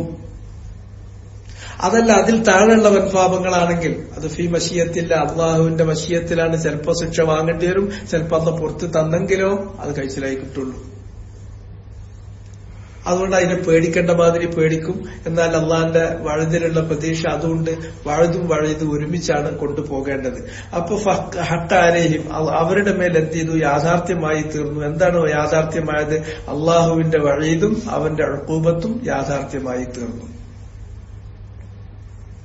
വലസ്തും അയ്യുഹൽ മുകദ്ദിബൂൻ. ഇനി ശ്രദ്ധിക്കും, വലസ്തും ഇത് പറഞ്ഞിട്ട് അള്ളാഹു സുബ്ഹാനഹു വ തആല മുഹമ്മദ് നബിയുടെ ഖൗമിനോട് പറയാണ്, വലസ്തും നിങ്ങളല്ല എന്നുവെച്ചാൽ നിങ്ങൾ എന്ന് പറഞ്ഞുകൊണ്ട് ഉദ്ദേശിക്കുന്നത് അൽ ഖിതാബ് ലി ഖൗമി മുഹമ്മദ് സല്ലല്ലാഹു അലൈഹി വസല്ലം, റസൂലുള്ളാഹിനെ നിയോഗിച്ചയച്ചിട്ടുള്ള ആ ജനത, അവരോടാണ് പറയുന്നത്.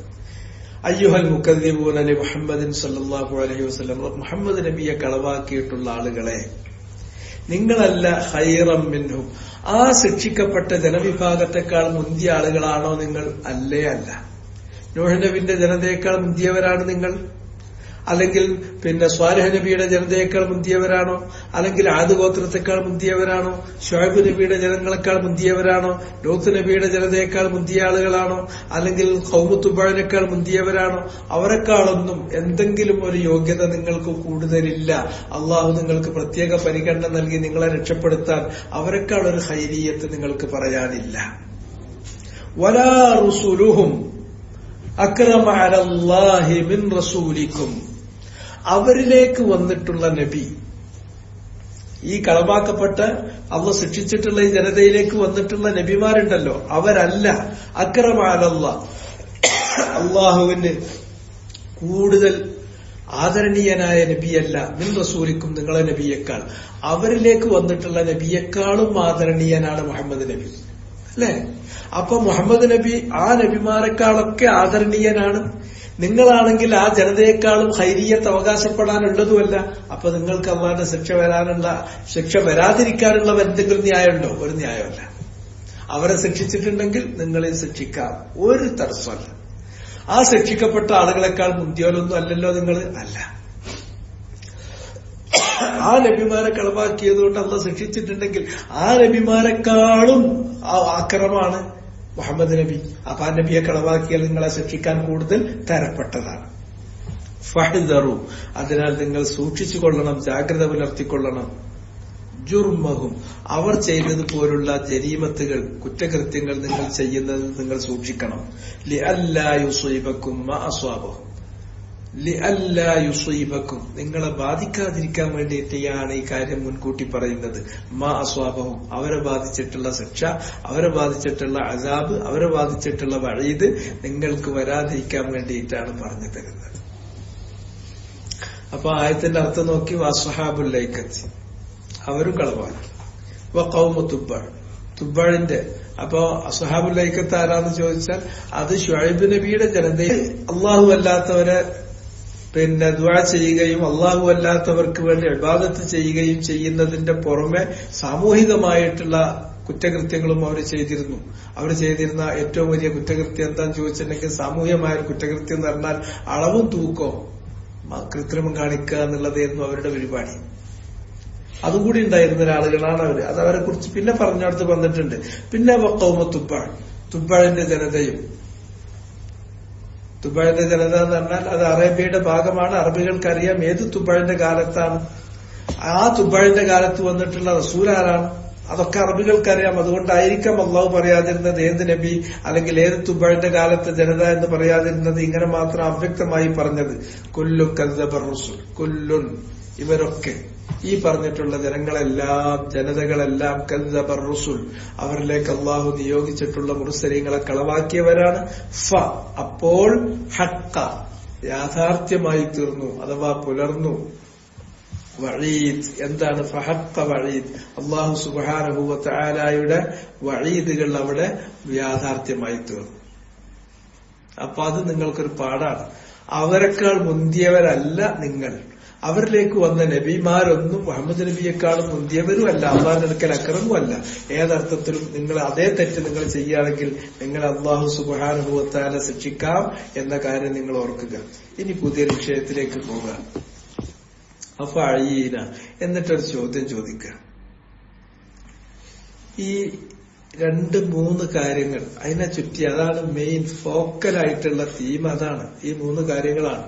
ഒന്ന്, അല്ലാഹു സുബ്ഹാനഹു വ തആല അവനുണ്ട്, അവൻ ഏകനാണ്, അവനെ മാത്രമേ ആരാധിക്കാവൂ. അല്ലാഹുണ്ട്, അല്ലാഹുവിന്റെ വജൂദ്. അവൻ വാഹിദ്, അൽ വാഹിദു സ്വമദ് അൽ ഫർദ്, അവൻ ഏകനാണ്, അവന് മാത്രമേ നമ്മൾ ഇബാദത്ത് ചെയ്യാൻ പാടുള്ളൂ. ലാ മഅബൂദ് ഹഖ്ഖുൻ ഇല്ലല്ലാഹ്. ഇതൊരു കാര്യം. രണ്ടാമത്തെ കാര്യം എന്താന്ന് ചോദിച്ചിട്ടുണ്ടെങ്കിൽ, മരിച്ചു കഴിഞ്ഞിട്ടുണ്ടെങ്കിൽ മനുഷ്യൻ അതോടുകൂടി ദുനിയാവിലെ ജീവിതം അവസാനിച്ചാൽ, മരിച്ചാൽ അതോടുകൂടി എല്ലാം തീരാൻ പോകുകയല്ല. അത് യഥാർത്ഥമായ ജീവിതത്തിലേക്ക് അവന് ചൂട് മാറ്റുക മാത്രമാണ് ചെയ്യുന്നത്. മരണാനന്തരം അവന് വേറെ ജീവിതമുണ്ട്, അവനെ പുനരുജ്ജീവിപ്പിക്കുമെന്ന് പറയുന്ന ബഅസ്. മൂന്നാമത്തേത്, അല്ലാഹു സുബ്ഹാനഹു വ തആല മനുഷ്യരാശിയെ നന്മയിലേക്ക് തിരിച്ചു വിളിക്കാൻ വേണ്ടിയിട്ട് കാലാകാലങ്ങളിൽ അമ്പിയാക്കന്മാരെ നിയോഗിക്കുമെന്ന് പറയുന്നത്. ഈ 3 കാര്യങ്ങളിലാണ് ജനങ്ങൾ പഴച്ചു പോകാറുള്ളത്. ഈ 3 കാര്യങ്ങളാണ് അടിസ്ഥാനപരമായിട്ടുള്ള കാര്യങ്ങൾ. ഒന്നാമത്തേത് അല്ലാഹു സുബ്ഹാനഹു വ തആലയുടെ ഉലൂഹിയത്ത്, അള്ളാഹുണ്ട്, അള്ളാഹിനെ മാത്രം ആരാധിക്കണം എന്ന് പറയുന്ന അള്ളാഹിന്റെ ഉലൂഹിയത്ത്, അള്ളാഹിന്റെ വഹദാനിയത്ത്, അതാണ് ഒന്നാമത്തെ കാര്യം. രണ്ടാമത്തേത് ബഅസാണ്, മൂന്നാമത്തേത് റിസാലത്താണ്. ഈ 3 കാര്യങ്ങൾ. എന്നിട്ട് അതിന് ആദ്യം ഇവര് കളവാക്കിയിട്ടുള്ളത് റിസാലത്തിനെ കളവാക്കിയ കാര്യം പറഞ്ഞു. പിന്നെ അല്ലാഹു സുബ്ഹാനഹു വ തആലാന്റെ വഹദാനിയത്ത് കളവാക്കിയ കാര്യം പറഞ്ഞു. പിന്നെ അതേപോലെ തന്നെ ഇവര് തെറ്റിപ്പോകുന്ന അടുത്ത കാര്യമാണ് മരണാനന്തര ജീവിതം ഉണ്ടാകുമോ? അതില്ല. അത് മനുഷ്യന് കുറച്ച് ഒരു സ്വൈരം കെടുത്തുന്ന കാര്യമാണ്. സ്വൈരം കെടുത്തുന്ന പറഞ്ഞാൽ ഉറക്കം നഷ്ടപ്പെടുത്തുന്ന കാര്യമാണ്. ഖബറിൽ നമ്മൾ ഒറ്റയ്ക്ക് കിടക്കണം. ഖബറിൽ ഇതിന്റെ അനുഭവങ്ങൾ ഉണ്ടാകും. മരിച്ചു കഴിഞ്ഞാൽ തീരാൻ പോണില്ല, ബാക്കിയുള്ളത് അവിടുന്ന് തുടങ്ങാൻ പോകുന്നുള്ളൂ. ഇത് മനസ്സിൽ ജ്വലിച്ചു നിൽക്കുകയാണെങ്കിൽ നമുക്ക് വലിയ സമാധാനമൊന്നും ഉണ്ടാവില്ല. അപ്പൊ നമ്മളെ കാര്യങ്ങളെല്ലാം മറന്ന് മുന്നോട്ട് പോകുന്നത് ഈ കാര്യം മറക്കുന്നത് കൊണ്ടാണ്. നമ്മള് ലക്കും ലഗാനില്ലാതെ മനുഷ്യൻ ജീവിക്കുന്നത്. അത് മനുഷ്യനെ ഏറ്റവും അസ്വസ്ഥമാക്കുന്ന പോയിന്റ് ഇതാണ്. അതിനെന്ത് ചെയ്യും? മനുഷ്യന്റെ സ്വഭാവം, അവന് സ്വന്തറിവുണ്ടാക്കുന്ന അല്ലെങ്കിൽ അവന് ഏതെങ്കിലും തരത്തിൽ അസ്വസ്ഥത ഉണ്ടാക്കുന്ന കാര്യം അവനത് കണ്ടില്ല എന്ന് നടിക്കും. അത് അംഗീകരിക്കുന്നുവെങ്കിലും മനസ്സിന്റെ ഉള്ളിൽ അത് അംഗീകരിക്കുന്നുണ്ടെങ്കിൽ പോലും അവൻ അതിനെ നിഷേധിക്കാൻ വേണ്ടിയിട്ട് തയ്യാറാകും. എന്നെങ്കിലല്ലേ സുഖമായിട്ട് അറമാദിച്ച് ജീവിക്കാൻ പറ്റുള്ളൂ. അപ്പൊ അത് ഉള്ളിലത് ബോധ്യമുള്ള ആളുകൾ പോലും അതിനെ നിഷേധിക്കും. മരണാനന്തര ജീവിതം അതിനെ തള്ളിപ്പറയുന്ന ആളുകൾ പോലും പലപ്പോഴും പറയാൻ എന്താണെന്നറിയും, അതില്ലെങ്കിലും അങ്ങനെ ഒന്ന് വേണ്ടിയിരുന്നു എന്ന് പറയും. അവരുടെ മനസ്സ് പറയേണ്ടതുണ്ട്. പക്ഷെ അതുണ്ട് എന്ന് പറഞ്ഞ് അത് ലൈവായിട്ട് അതിനെക്കുറിച്ചുള്ള ഓർമ്മ മനസ്സിൽ നിർത്തുകയാണെങ്കിൽ ജീവിതത്തിനൊരു നിയന്ത്രണം വേണ്ടി വരും. അങ്ങനെ ഒരു നിയന്ത്രണം നമ്മൾ ആരും ഉദ്ദേശിക്കണില്ല. നമുക്കൊക്കെ ഫ്രീഡാണ് വേണ്ടത്. എന്തെല്ലാരും അമേരിക്കയിൽ പോണത്? അവിടെ ഗ്രീൻ കാർഡ് ഇട്ട അത്ര വലിയ ആഗ്രഹം എന്താണ്? ഇവിടെയും കൂടി കിട്ടാത്തൊരു സ്വാതന്ത്ര്യം അവിടെ കിട്ടുന്നുള്ളതുകൊണ്ടാണ്. എങ്ങനെയും മോശമായി ജീവിക്കാം, അടിച്ചു പൊളിക്കാം. ഇതാണ് എന്റെ പ്രശ്നം. ഇതിന് ഏറ്റവും സൗകര്യമുള്ളത് ഈ കാര്യം മറക്കലാണ്, ഈ കാര്യം നിഷേധിക്കലാണ്. ആദ്യം വല്ല മറക്കും, പിന്നെ ഇതിനെ നിഷേധിക്കും. എന്നാൽ ഉള്ളിന്റെ ഉള്ളിൽ അതവിടെ ഉണ്ടാകുകയും ചെയ്യും. അപ്പോ ഇവര് പറയാ, നബി സല്ലല്ലാഹു അലൈഹി വസല്ലമ ഈ മരണാനന്തര ജീവിതം ഈ പറഞ്ഞ അള്ളാന്റെ വഹദാനിയത്തും അതുപോലെ റസൂലാണെന്ന് പറഞ്ഞുകൊണ്ട് വന്നു. അതുപോലെ ഇതുമായിട്ട് വന്ന സന്ദർഭത്തിൽ നബിനെ കളവാക്കിയ ആൾക്കാർ, ഉമയ്യത്ത് ബിൻ ഖലഫ്, അദ്ദേഹം ഒരിക്കലും നബിന്റെ അടുക്കലേക്ക് ഇങ്ങനെ കയറി വരികയാണ്. കയറി വരുമ്പോ അദ്ദേഹം ഇങ്ങനെ എന്ത് ചെയ്തു? അദ്ദേഹത്തിന്റെ ഇതിൽ നിന്നൊരു എല്ലിന്റെ കഷ്ണം ഇങ്ങനെ എടുത്തു.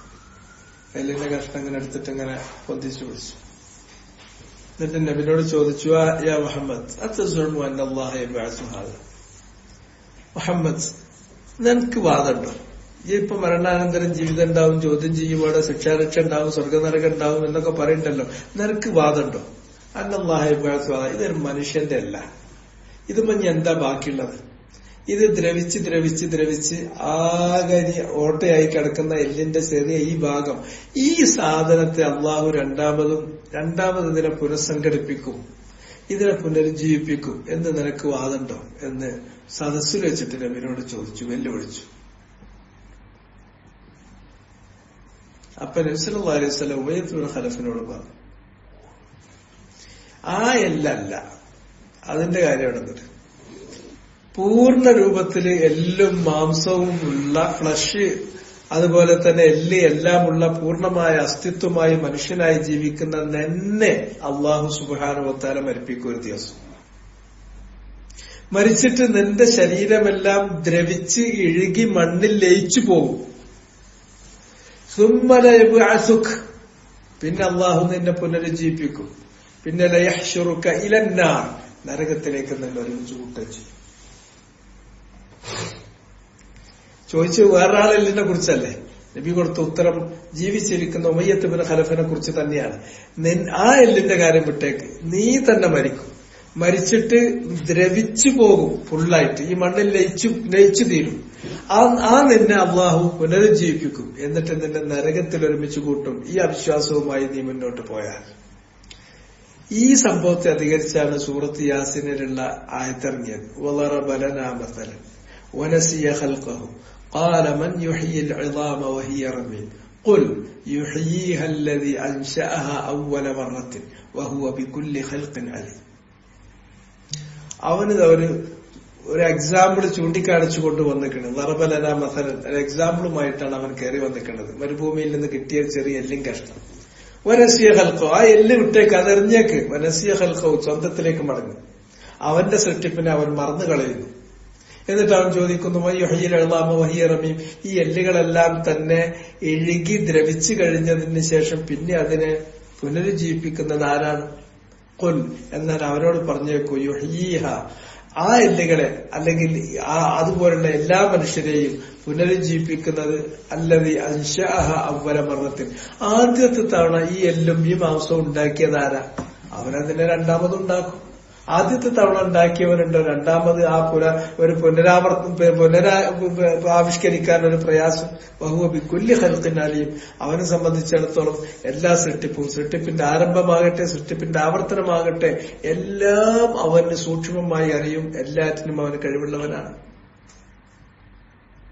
അപ്പൊ അതുകൊണ്ട് അഫഅയീനാ ബിൽ ഖൽഖിൽ അവ്വൽ ബൽ ഹും ഫീ ലബ്സിൻ മിൻ ഖൽഖിൻ ജദീദ്.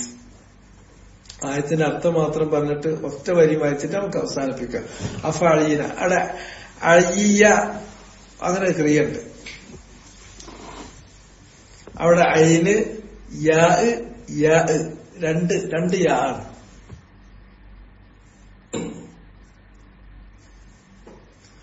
അതെന്താന്ന് ചോദിച്ചിട്ടുണ്ടെങ്കിൽ അയ്യ എന്ന് പറഞ്ഞിട്ടുണ്ടെങ്കിൽ അജസ എന്നാണ് അതിന്റെ അർത്ഥം വരിക. ഒരു കാര്യത്തിന് കഴിയാതാവുക, ഒരു കാര്യത്തിന് കഴിയാതാവുന്നതിനാണ് അയ്യ എന്നുള്ള പറയാം. അജസ എന്നുള്ള അർത്ഥമാണ് വരിക. അതേ ധാതുവിൽ നിന്ന് തന്നെയാണ് ഈ അയ്യ് എന്ന് പറയുന്ന വാക്കുണ്ടാവുന്നത്. അയ്യ് എന്ന് പറഞ്ഞിട്ടുണ്ടെങ്കിൽ ശരിക്ക് സംസാരിക്കാൻ കഴിയാതാകുന്ന ആക്ക്. അതേമാതിരി കാര്യങ്ങൾ വേണ്ടമാതിരി മനസ്സിലാക്കാൻ കഴിയാത്ത ആള്, ഇങ്ങനെയുള്ള ഹാൻഡിക്യാപ്ഡ് ആയിട്ടുള്ള ആൾക്കാർക്ക് അവർക്ക് അങ്ങനെ പറയാം. ഷിഫാഉൽ അയ്യി അസ്സുആൽ ഹദീസിൽ വന്നത്. അതിനുള്ള പ്രതിവിധി എന്താണ്? അസ്സുആൽ, ചോദിക്കലാണ്. അയ്യ എന്ന് പറഞ്ഞാൽ ഒരു കാര്യം മനസ്സിലാക്കാൻ പറ്റുന്നില്ല, പൊട്ടനായി പോവുകയാണ്, മൊയന്താകുകയാണ്. മൊയന്തത്തരത്തിന് ഏക പരിഹാരം എന്തുള്ളൂ? അതറിയുന്ന ആൾക്കാരോട് കണ്ട് ചോദിച്ചാൽ ആ കാര്യം അവർ മനസ്സിലാക്കി തരുമല്ലോ. അറിവില്ലായ്മ ഉണ്ടെങ്കിൽ, പൊട്ടത്തരുണ്ടെങ്കിൽ, മൊയന്തത്തരുണ്ടെങ്കിൽ നിങ്ങൾ ചോദിച്ചു മനസ്സിലാക്കി. അതൊക്കെ ഈ വാക്കിൽ നിന്ന് വരുന്നതാണ്. അപ്പോ ഇപ്പൊ ഇവര് പറയും, ഏത് ഖുറാഫികളുടെ ഇടയിൽ ഏറ്റവും പ്രസിദ്ധമായ വാക്കാണ് ഇത്, അഴിയത്തുക്കുമുൽ ഉമൂർ ഫഅലൈക്കും ബിഅഹ്ലിൽ ഖുബൂർ. ഏതെങ്കിലും പ്രശ്നം നിങ്ങളെ കുഴക്കിക്കളഞ്ഞാൽ, നിങ്ങൾ അശക്തരാക്കി കഴിഞ്ഞാൽ പിന്നെ നിങ്ങൾ എന്താ ചെയ്യേണ്ടത്? അലൈക്കും ബിഅഹ്ലിൽ ഖുബൂർ, മരിച്ചുപോയ മഹാന്മാരുടെ ഖബറിന് പോയിക്കോളി, ഓലോട് പറഞ്ഞ ഓല് തീർത്തു തരും. നമ്മളെ നാട്ടിനേക്കാളും എത്രയോ ശക്തിയാണ് ഇവിടെയൊക്കെ. സിറിയയിലൊക്കെ ചെറുതാണ് ഞങ്ങൾ എഴുതുന്നത്, നമ്മളെ നാട്ടിൽ കുറവാ. അതിനേക്കാൾ വലുതാണ് സിറിയയിൽ, അതിനേക്കാൾ വലുതാണ് ആഫ്രിക്കൻ രാജ്യങ്ങളിൽ, അത് ഇതിനേക്കാൾ ശക്തമാണ് യമനിൽ. ജസീറത്തുൽ അറബിൽ വരെ അതേമാരില്ലേ.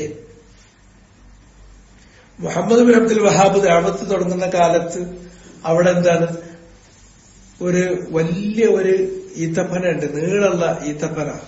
ആ ഈത്തപ്പനക്ക് മരത്തിന് അല്ലെങ്കിൽ കല്ലിനൊക്കെ പുണ്യം കൽപ്പിക്കുക എന്നുള്ളത് പണ്ടേ ഉള്ളതാണ്. അത് രണ്ട് ദിവ്യത്വം കൽപ്പിച്ച് അവസാനം ഒരു സ്ത്രീക്ക് ഗർഭമുണ്ടാകുന്നില്ലെങ്കിൽ, നമ്മുടെ നാട്ടിൽ അതിന് പോകാൻ പല സ്ഥലങ്ങളുണ്ട്, അതിന് നേർച്ച നൽകാൻ പല രീതികളുണ്ട്. ഇവരെന്താ ചോദിച്ചിട്ടുണ്ടെങ്കിൽ ആ ഈത്തപ്പന്റെ അടുക്കൽ വരിക ചെയ്യുക, എന്നിട്ട് ആ ഈത്തപ്പനെ കെട്ടിപ്പിടിക്കുക പെണ്ണു, എന്നിട്ട് കരഞ്ഞിട്ട് ഈത്തപ്പനോട് പറയണം, ഒരു കൊല്ലം തീരുന്നതിന്റെ മുമ്പ് എനിക്കൊരു കുട്ടീനെ തരണ്ടായി. അങ്ങനെ ആ ഈത്തപ്പനെ കെട്ടിപ്പിടിച്ചിട്ട് അതിന് വലയം ചെയ്ത് അതിന് തവാഫ് ചെയ്ത് കെട്ടിപ്പിടിച്ചിട്ട് ഈത്തപ്പനോട് പറഞ്ഞാൽ ഒരു വർഷം മറീനയുടെ മുമ്പ് ഒക്കെ കുട്ടീനെ കിട്ടി എന്നുള്ള കാര്യം ഉറപ്പാണ്. ഇങ്ങനത്തെ വിശ്വാസം അതെല്ലാ സ്ഥലത്തുണ്ട്. അങ്ങനത്തെ ചോദ്യങ്ങൾ എല്ലാ സ്ഥലത്തുണ്ട്. അത് ജനങ്ങളിൽ ഉണ്ടാകുന്ന തെറ്റാണ്, ശിർക്കാണ്. അങ്ങനെ ചെയ്യുന്ന ആളുകൾ മുശ്രിക്കീങ്ങളാകും. പക്ഷെ ലാ ഇലാഹ ഇല്ലല്ലാഹ് എന്ന് വിശ്വസിച്ച ഒരാള് ഒരു വ്യാഖ്യാനത്തിൽ അതിലേക്ക് പോയാൽ ഒറ്റയടിക്ക് നീക്കാൻ പറ്റൂല. ആ കാര്യങ്ങൾ എന്ത് ചെയ്യണം? എനിക്ക് ഹുജ്ജത്ത് കിട്ടിയിട്ടില്ലേ? അറബി അറിയുന്ന, അറബിയായി ജനിച്ച ആൾക്കാർ, അവര് ഖുർആൻ കണ്ട് അതിൽ തന്നെ വളർന്ന ആൾക്കാരാണെങ്കിലും അവർക്ക് ഹുജ്ജത്ത് കിട്ടിയിട്ടില്ല ഒരാൾ പറഞ്ഞു കൊടുക്കണത് വരെ. ഒരു ആലിം അത് വിശദീകരിച്ച് വിചാരിച്ച മാതിരിയല്ല ഇങ്ങനെയാണ് എന്ന് പറഞ്ഞു കൊടുക്കുന്നത് വരെ ഇങ്ങനത്തുള്ള തെഹ്വീലാത്തുകളിൽ അയാൾക്ക് ഹുജ്ജത്ത് സ്ഥാപിക്കപ്പെടുന്നില്ല. നാട്ടില് ഖുർആൻ പരിഭാഷ കുറെ ഉണ്ടല്ലോ, പാടത്ത് വഴന്ന് കുറെ നടക്കുന്നുണ്ടല്ലോ. ഹുജ്ജത്ത് ഇനി എന്താ കിട്ടിയില്ല എന്ന് പറയണതിന് എന്തർത്ഥമുള്ളത്? ഹുജ്ജത്ത് കിട്ടിയിട്ടില്ല. ഹുജ്ജത്ത് കിട്ടണമെങ്കിൽ ആ വ്യക്തിനെ നേരെ വിളിച്ചിട്ട് ഇങ്ങനെയാണ് കരുതുന്നത്, അങ്ങനെയല്ല ഇങ്ങനെയാണ്. നമ്മൾ എത്ര കാലം ഈ കിതാബുമായിട്ട് നടക്കുന്നു. ചില വിഷയങ്ങളിൽ നമുക്ക് പിന്നെ എപ്പോഴെങ്കിലും ഉലമാക്കൾ പറഞ്ഞു തരുമ്പോഴല്ലേ നമുക്ക് കണ്ണ് തിരിയണുള്ളൂ, സ്ട്രൈക്ക് ചെയ്യുന്നുള്ളൂ. അതാണ് ഇത്തരം കാര്യങ്ങളിൽ ലബ്സുള്ള അഥവാ ആശയക്കുഴപ്പമുള്ള കാര്യങ്ങളിൽ, ഇൽത്തിബാസുള്ള കാര്യങ്ങളിൽ, അവർ തെവീലിലൂടെ വഴിതെറ്റിപ്പോയിട്ടുള്ള കാര്യങ്ങളിൽ അത് വിശദീകരിച്ചു കൊടുക്കാൻ അറിയുന്ന മാലിമീങ്ങളായ ആളുകൾ അവരെ വിളിച്ചിട്ട് ഇങ്ങനെയാണ്. അതുകൊണ്ടാണ് നബി സല്ലല്ലാഹു അലൈഹി വസല്ലമ മറ്റേ ഉമർ ഖത്താബിന്റെ മറ്റൊക്കെ കാലത്ത് മദ്യപിച്ച ആൾക്കാര്, അവര് അറബി അറിയാത്ത ആൾക്കാരായിരുന്നു, സഹാബിമാരായിരുന്നു. കുറച്ച് ആൾക്കാർ മദ്യപിച്ചോടുകൂടി തന്നെ ഓൽക്ക് ഹുജ്ജത്തൊക്കെ മുറിച്ചിട്ടുണ്ട്, ഓലപ്പം തന്നെ നേരെ കഴുത്ത് വെട്ടണം എന്നല്ല, അവരെ വിളിച്ചുകൊണ്ടുവരണം, അവരുടെ ഹഫാദ് നീക്കി കൊടുക്കണം, ഹുജ്ജത്ത് സ്ഥാപിക്കണം, എന്നിട്ട് അവരോട് തൗബ ചെയ്യാൻ പറയണം. തൗബ ചെയ്തില്ലെങ്കിലേ പ്രശ്നമുള്ള നടപടിയാണ്. ഇപ്പൊ ഹുജ്ജത്ത് മുറിഞ്ഞിട്ടുണ്ട്. കാരണം എന്താ? ഖുർആൻ പരിഭാഷ ഉണ്ട്. നാട്ടിലെ എല്ലാ ഗ്രാമങ്ങളിലും നാടുകളിലും ഒക്കെ വേനലായിട്ടുണ്ടെങ്കിൽ വയത് മൈക്കെട്ടിയിട്ട് പറയുന്നുണ്ട്, അതുകൊണ്ട് ഹുജ്ജത്ത് മുറിഞ്ഞിരിക്കുന്നു. ഇങ്ങനെയല്ല ഹുജ്ജത്ത് മുറിക്കല്. ഇത് ഹുജ്ജത്തിനെ പേര് മുറിക്കുകയാണ്. അത് അങ്ങനെയല്ല, ഹുജ്ജത്ത് മുറിഞ്ഞിട്ടില്ല. ഹുജ്ജത്ത് ആൾക്ക് അത് സ്ട്രൈക്ക് ചെയ്ത് കൊടുക്കണം. അതിന് സ്ട്രൈക്ക് ചെയ്യാവുന്ന ഒരാൾ പണ്ഡിതന്മാരായ ആളുകൾ അവിടെ വിശദീകരിച്ചു കൊടുത്തിട്ട് ബോധ്യപ്പെടുത്തിയിട്ട് വരണം, മടങ്ങാൻ വേണ്ടി പറയണം. അപ്പോഴേ മുറിയുള്ളൂ. ഏതാണെങ്കിലും ശരി. ഇവിടെ അഫഅയീന ബിൽ ഖൽഖിൽ അവ്വൽ, അല്ലാഹു സുബ്ഹാനഹു വ തആല ചോദിക്കുന്നു, അയീന, നാം അശക്തരായിട്ടുണ്ടോ? അഴിയ എന്ന് പറയുന്നതിന്റെ ജംഉ മുത്തകല്ലിമിന്റെ സീഗാണ് അയീതു. വഹദാൻ മുത്തകല്ലിമാണ് അയീതു. അയീന എന്നുള്ളത് അതിന്റെ ജംഉ. നാം അശക്തരായിട്ടുണ്ടോ? ബിൽ ഖൽഖിൽ അവ്വൽ, ആദ്യത്തെ സൃഷ്ടിപ്പ്, ഖൽഖ് സൃഷ്ടിപ്പ്, അവ്വൽ ഒന്നാമത്തെ സൃഷ്ടിപ്പിന് നമുക്ക് എന്തെങ്കിലും ശക്തി കഴിയായ്മ ഉണ്ടായിട്ടുണ്ടോ? ഒന്നാമത്തെ സൃഷ്ടിപ്പിന് മനുഷ്യനെ ആദ്യം സൃഷ്ടിക്കാൻ അള്ളാഹുക്ക് ഒരു ബുദ്ധിമുട്ടുണ്ടായിട്ടില്ല. ആദ്യം അള്ളാഹു മനുഷ്യനെ സൃഷ്ടിക്കുമ്പോൾ മനുഷ്യൻ എന്ന് പറയുന്ന ഒരു പ്രോട്ടോടൈപ്പ് പോലുമില്ല, ഒന്നുമില്ലാത്ത, അങ്ങനെ ഒരു മാതൃക, ഒരു മുൻ മാതൃകയില്ലാത്ത ഒരവസ്ഥയിൽ നിന്നാണ് മനുഷ്യനെ അള്ളാഹു രൂപകൽപ്പന ചെയ്ത് സൃഷ്ടിക്കുന്നത്. അള്ളാഹു സുബ്ഹാനഹു വ തആല അങ്ങനെ ഒരു മുൻ മാതൃകല്ല, അതിൽ നിന്നാണ്, ഒരു മാതൃക ഇല്ലാതെയാണ്. അതുകൊണ്ടാണ് അള്ളാഹു ബദിയാകുന്നത്. ആകാശങ്ങളാകട്ടെ, ഭൂമിയാകട്ടെ, മനുഷ്യനാകട്ടെ, ചരാചരങ്ങളാകട്ടെ, ചെറുതാകട്ടെ വലുതാകട്ടെ, അവയെ എല്ലാം അള്ളാഹു സൃഷ്ടിച്ചത് ഒരു മുൻ മാതൃക നോക്കിയിട്ടല്ല, മാതൃകയില്ലാതെ സൃഷ്ടിച്ചവനാണ് അള്ളാഹു. അങ്ങനെ ആദ്യത്തെ തവണ ഇവയെ മനുഷ്യരെയൊക്കെ സൃഷ്ടിക്കുന്നതിന് നമുക്ക് എന്തെങ്കിലും ബുദ്ധിമുട്ടുണ്ടായിട്ടുണ്ടോ? നമുക്കെന്തെങ്കിലും അശക്തി ഉണ്ടായിട്ടുണ്ടോ? ഒരു ബുദ്ധിമുട്ടും ഉണ്ടായിട്ടില്ല. പിന്നെയാണോ അവർ ഈ രണ്ടാമത്തെ സൃഷ്ടിപ്പിന്റെ ആവർത്തനത്തെ, സൃഷ്ടിപ്പിന്റെ ആരംഭത്തിന് നമുക്കൊരു പ്രശ്നമല്ലെങ്കിൽ സൃഷ്ടിപ്പിന്റെ ആവർത്തനത്തെ സംബന്ധിച്ച് പിന്നെ അവർ സംശയിക്കുകയാണോ? ബൽ എന്നല്ല, ഹും അവര് ഫീ ലബ്സിൻ, അവര് ഇൽത്തിബാസിലാണ്, ശങ്കയിലാണ്, സംശയത്തിലാണ്. ഫീ ഖൽഖിൻ ജദീദ്, മിൻ ഖൽഖിൻ ജദീദ്, പുതിയൊരു സൃഷ്ടിപ്പ് നടത്തുന്നതിനെ കുറിച്ച്, അഥവാ ആ സൃഷ്ടിപ്പിന്റെ ഒരു ആവർത്തനത്തെ കുറിച്ച് അവര് വലിയ ആശങ്കയിലാണ്, വലിയ സംശയത്തിലാണ്, ലബ്സിലാണ്. എന്തർത്ഥാണ് അതിലുള്ളത്? ആദ്യത്തെ തവണ സൃഷ്ടിച്ച ഒരാൾക്ക് രണ്ടാമത് ആ സൃഷ്ടിപ്പ് ആവർത്തിക്കാൻ ഒരു പ്രയാസമില്ലല്ലോ. സുമ്മസ്തദല്ല, സുമ്മ ഇത് പറഞ്ഞതിന് ശേഷം ഇസ്തദല്ല, തെളിവ് പിടിച്ചു, ദലീലാക്കി. ആര്? തആല. ഇസ്തദല്ല അല്ലാഹു തആല. അവിടെ അള്ളാഹ് എന്നുള്ളത് മഫ്ഹൂമായതുകൊണ്ട് ഇസ്മുൽ ജലാല മഹ്ദൂഫാക്കി. എന്നിട്ട് അള്ളാഹിനെ കുറിച്ച് പറയുമ്പോൾ കൂടെ പറയേണ്ട ആ ദിക്റുണ്ടല്ലോ, അള്ളാഹ്ക്കുള്ള ദിക്ർ, അള്ളാഹിന്റെ ഉലൂവ്, അത് ദാത്തൻ വ സിഫത്തൻ വ മഅനൻ, ദാത്തിയായിട്ട് സിഫത്ത് കൊണ്ട് മഅന കൊണ്ട് അള്ളാഹുവിന്റെ ഉലൂവ്, ആ കാര്യം പറഞ്ഞിട്ട് അള്ളാഹുവിനെ ഒന്ന് പുകഴ്ത്തി. അത് സുമ്മസ്തദല്ല തആല, ഇസ്തദല്ല റബ്ബുനാ തബാറക വ തആല എന്നർത്ഥം. എന്താണ് അള്ളാഹ് തെളിവാക്കിയത്? ബിൽ ഖൽഖിൽ അവ്വൽ, ആദ്യത്തെ സൃഷ്ടിപ്പിനെയാണ് തെളിവാക്കി പിടിച്ചത്. ഇസ്തദല്ല ബിൽ ഖൽഖിൽ അവ്വൽ, സൃഷ്ടിപ്പിന്റെ ആരംഭം, ആദ്യത്തെ തവണ സൃഷ്ടിപ്പിന് തുടക്കം കുറിച്ചത്, അതിനെ അള്ളാഹ് ഒരു തെളിവാക്കി പിടിച്ചു. വഹുവൽ മൻശഉൽ അവ്വൽ, അതാണ് ഉൽപ്പത്തി എന്ന് പറയുന്നത്, ആദ്യത്തെ ഉൽപ്പത്തി. മനുഷ്യൻ ഇല്ലായിരുന്നു, ഇല്ലാത്ത അവസ്ഥയിൽ മനുഷ്യനെ ഉണ്ടാക്കിക്കൊണ്ടുവന്നു. ആദമിനെ സൃഷ്ടിക്കുന്നതിന്റെ മുമ്പ് മനുഷ്യനുണ്ടോ? ഇല്ല. അപ്പൊ ആദമിന് മുമ്പ് മനുഷ്യൻ എന്ന് പറയുന്ന ഒരു പ്രോട്ടോടൈപ്പ് തന്നെയല്ല, ഒരു മാതൃകയില്ല, ഒരു മുൻ മാതൃകയില്ലാതെ ആദമിനെ സൃഷ്ടിച്ചു. അതാണ് അൽ മൻശഉൽ അവ്വൽ. മൻശഉൽ അവ്വൽ, ആദ്യത്തെ തവണ സൃഷ്ടിച്ചു. ആ ആദ്യത്തെ തവണയുള്ള മാതൃകയില്ലാതെ സൃഷ്ടിച്ചിട്ടുള്ള ആ സൃഷ്ടിപ്പിനെ, ഒന്നാമത്തെ സൃഷ്ടിപ്പിനെ, സൃഷ്ടിപ്പിന്റെ ആരംഭത്തിനെ അള്ളാഹു തെളിവാക്കുന്നു. എന്തിനുള്ള തെളിവാക്കുന്നു? അലൽ ഖൽഖിൽ ആഖിർ, മറ്റൊരു സൃഷ്ടിപ്പിന്, അല്ലെങ്കിൽ അലൽ ഖൽഖിൽ ആഖിർ, അവസാനത്തെ സൃഷ്ടിപ്പിന്. അവിടെ ആഖിറും വായിക്കാം, ആഖിറും വായിക്കാം. ആഖിറാണ് ഏറ്റവും അൻസബ്. അവസാനത്തെ സൃഷ്ടിപ്പ് എന്ന് പറഞ്ഞാൽ മരിച്ച് മണ്ണായി തീർന്ന് അവസാനം ഖിയാമത്ത് നാളിന്റെ സന്ദർഭത്തിൽ അള്ളാഹു എല്ലാവരെയും പുനരുജ്ജീവിപ്പിക്കും എന്ന് പറയുന്നതാണ് അവസാനത്തെ സൃഷ്ടിപ്പ്. വഹുവൻ നശ്അത്തുൽ ആഖിറ, അതിനാണ് അന്നശ്അത്തുൽ ആഖിറ, അവസാനത്തെ ഉയർത്തെഴുന്നേൽപ്പ് എന്ന് നമ്മൾ പറയുന്നത്. അവസാനത്തെ ഉയർത്തെഴുന്നേൽപ്പ് നടക്കും എന്നതിന് അള്ളാഹു തെളിവ് പിടിക്കുന്നത് ആദ്യത്തെ തവണ അവൻ സൃഷ്ടിച്ചിട്ടുള്ള സൃഷ്ടിപ്പിനെയാണ്. ആദ്യത്തെ തവണ സൃഷ്ടിക്കാൻ വല്ല ബുദ്ധിമുട്ടുമുണ്ടായോ? എന്തെങ്കിലും അശക്തി നമുക്ക് ബാധിച്ചോ? ഇല്ല. എങ്കിൽ രണ്ടാമത്തെ സൃഷ്ടിപ്പിന്, അവസാനത്തെ സൃഷ്ടിപ്പിന്, ഉയർത്തെഴുന്നേൽപ്പിന് ഒരു ബുദ്ധിമുട്ടുണ്ടാവില്ല. അതാണ് അഫഅഈനാ ബിൽ ഖൽഖിൽ അവ്വൽ ബൽ ഹും ഫീ ലബ്സിൻ മിൻ ഖൽഖിൻ ജദീദ്. ആദ്യത്തെ തവണ അവരെ സൃഷ്ടിക്കാൻ നമുക്കെന്തെങ്കിലും ബുദ്ധിമുട്ടോ പ്രയാസമോ ഉണ്ടായോ? പിന്നെ എന്തിനാണ് അവര് രണ്ടാമത്തെ സൃഷ്ടിപ്പിന്റെ കാര്യത്തിൽ ലബ്സില്, ആശയക്കുഴപ്പത്തിൽ അകപ്പെടുന്നത്? അവര് ബൽ ഹും ഫീ ലബ്സിൻ, അവർ ലബ്സിലാണ്, ആശയക്കുഴപ്പത്തിലാണ്. ഏത് കാര്യത്തിൽ? മിൻ ഖൽഖിൻ ജദീദ്, പുതിയൊരു സൃഷ്ടിപ്പ് അല്ലെങ്കിൽ സൃഷ്ടിപ്പിന്റെ ഒരു പുനരാവർത്തനത്തെ കുറിച്ച് അവർ സംശയിച്ചുകൊണ്ടിരിക്കുകയാണ്, ആശങ്കപ്പെട്ടുകൊണ്ടിരിക്കുകയാണ്. അതിന്റെ കാര്യമില്ല. ഈ അതുമായി ബന്ധപ്പെട്ട കാര്യമാണ് പറയുന്നത്. ഇവിടെ നിർത്താം. സുബ്ഹാനക്കല്ലാഹുമ്മ വ ബിഹംദിക അശ്ഹദു അൻ ലാ ഇലാഹ ഇല്ലാ അൻത അസ്തഗ്ഫിറുക വ അത്തൂബു ഇലൈക്.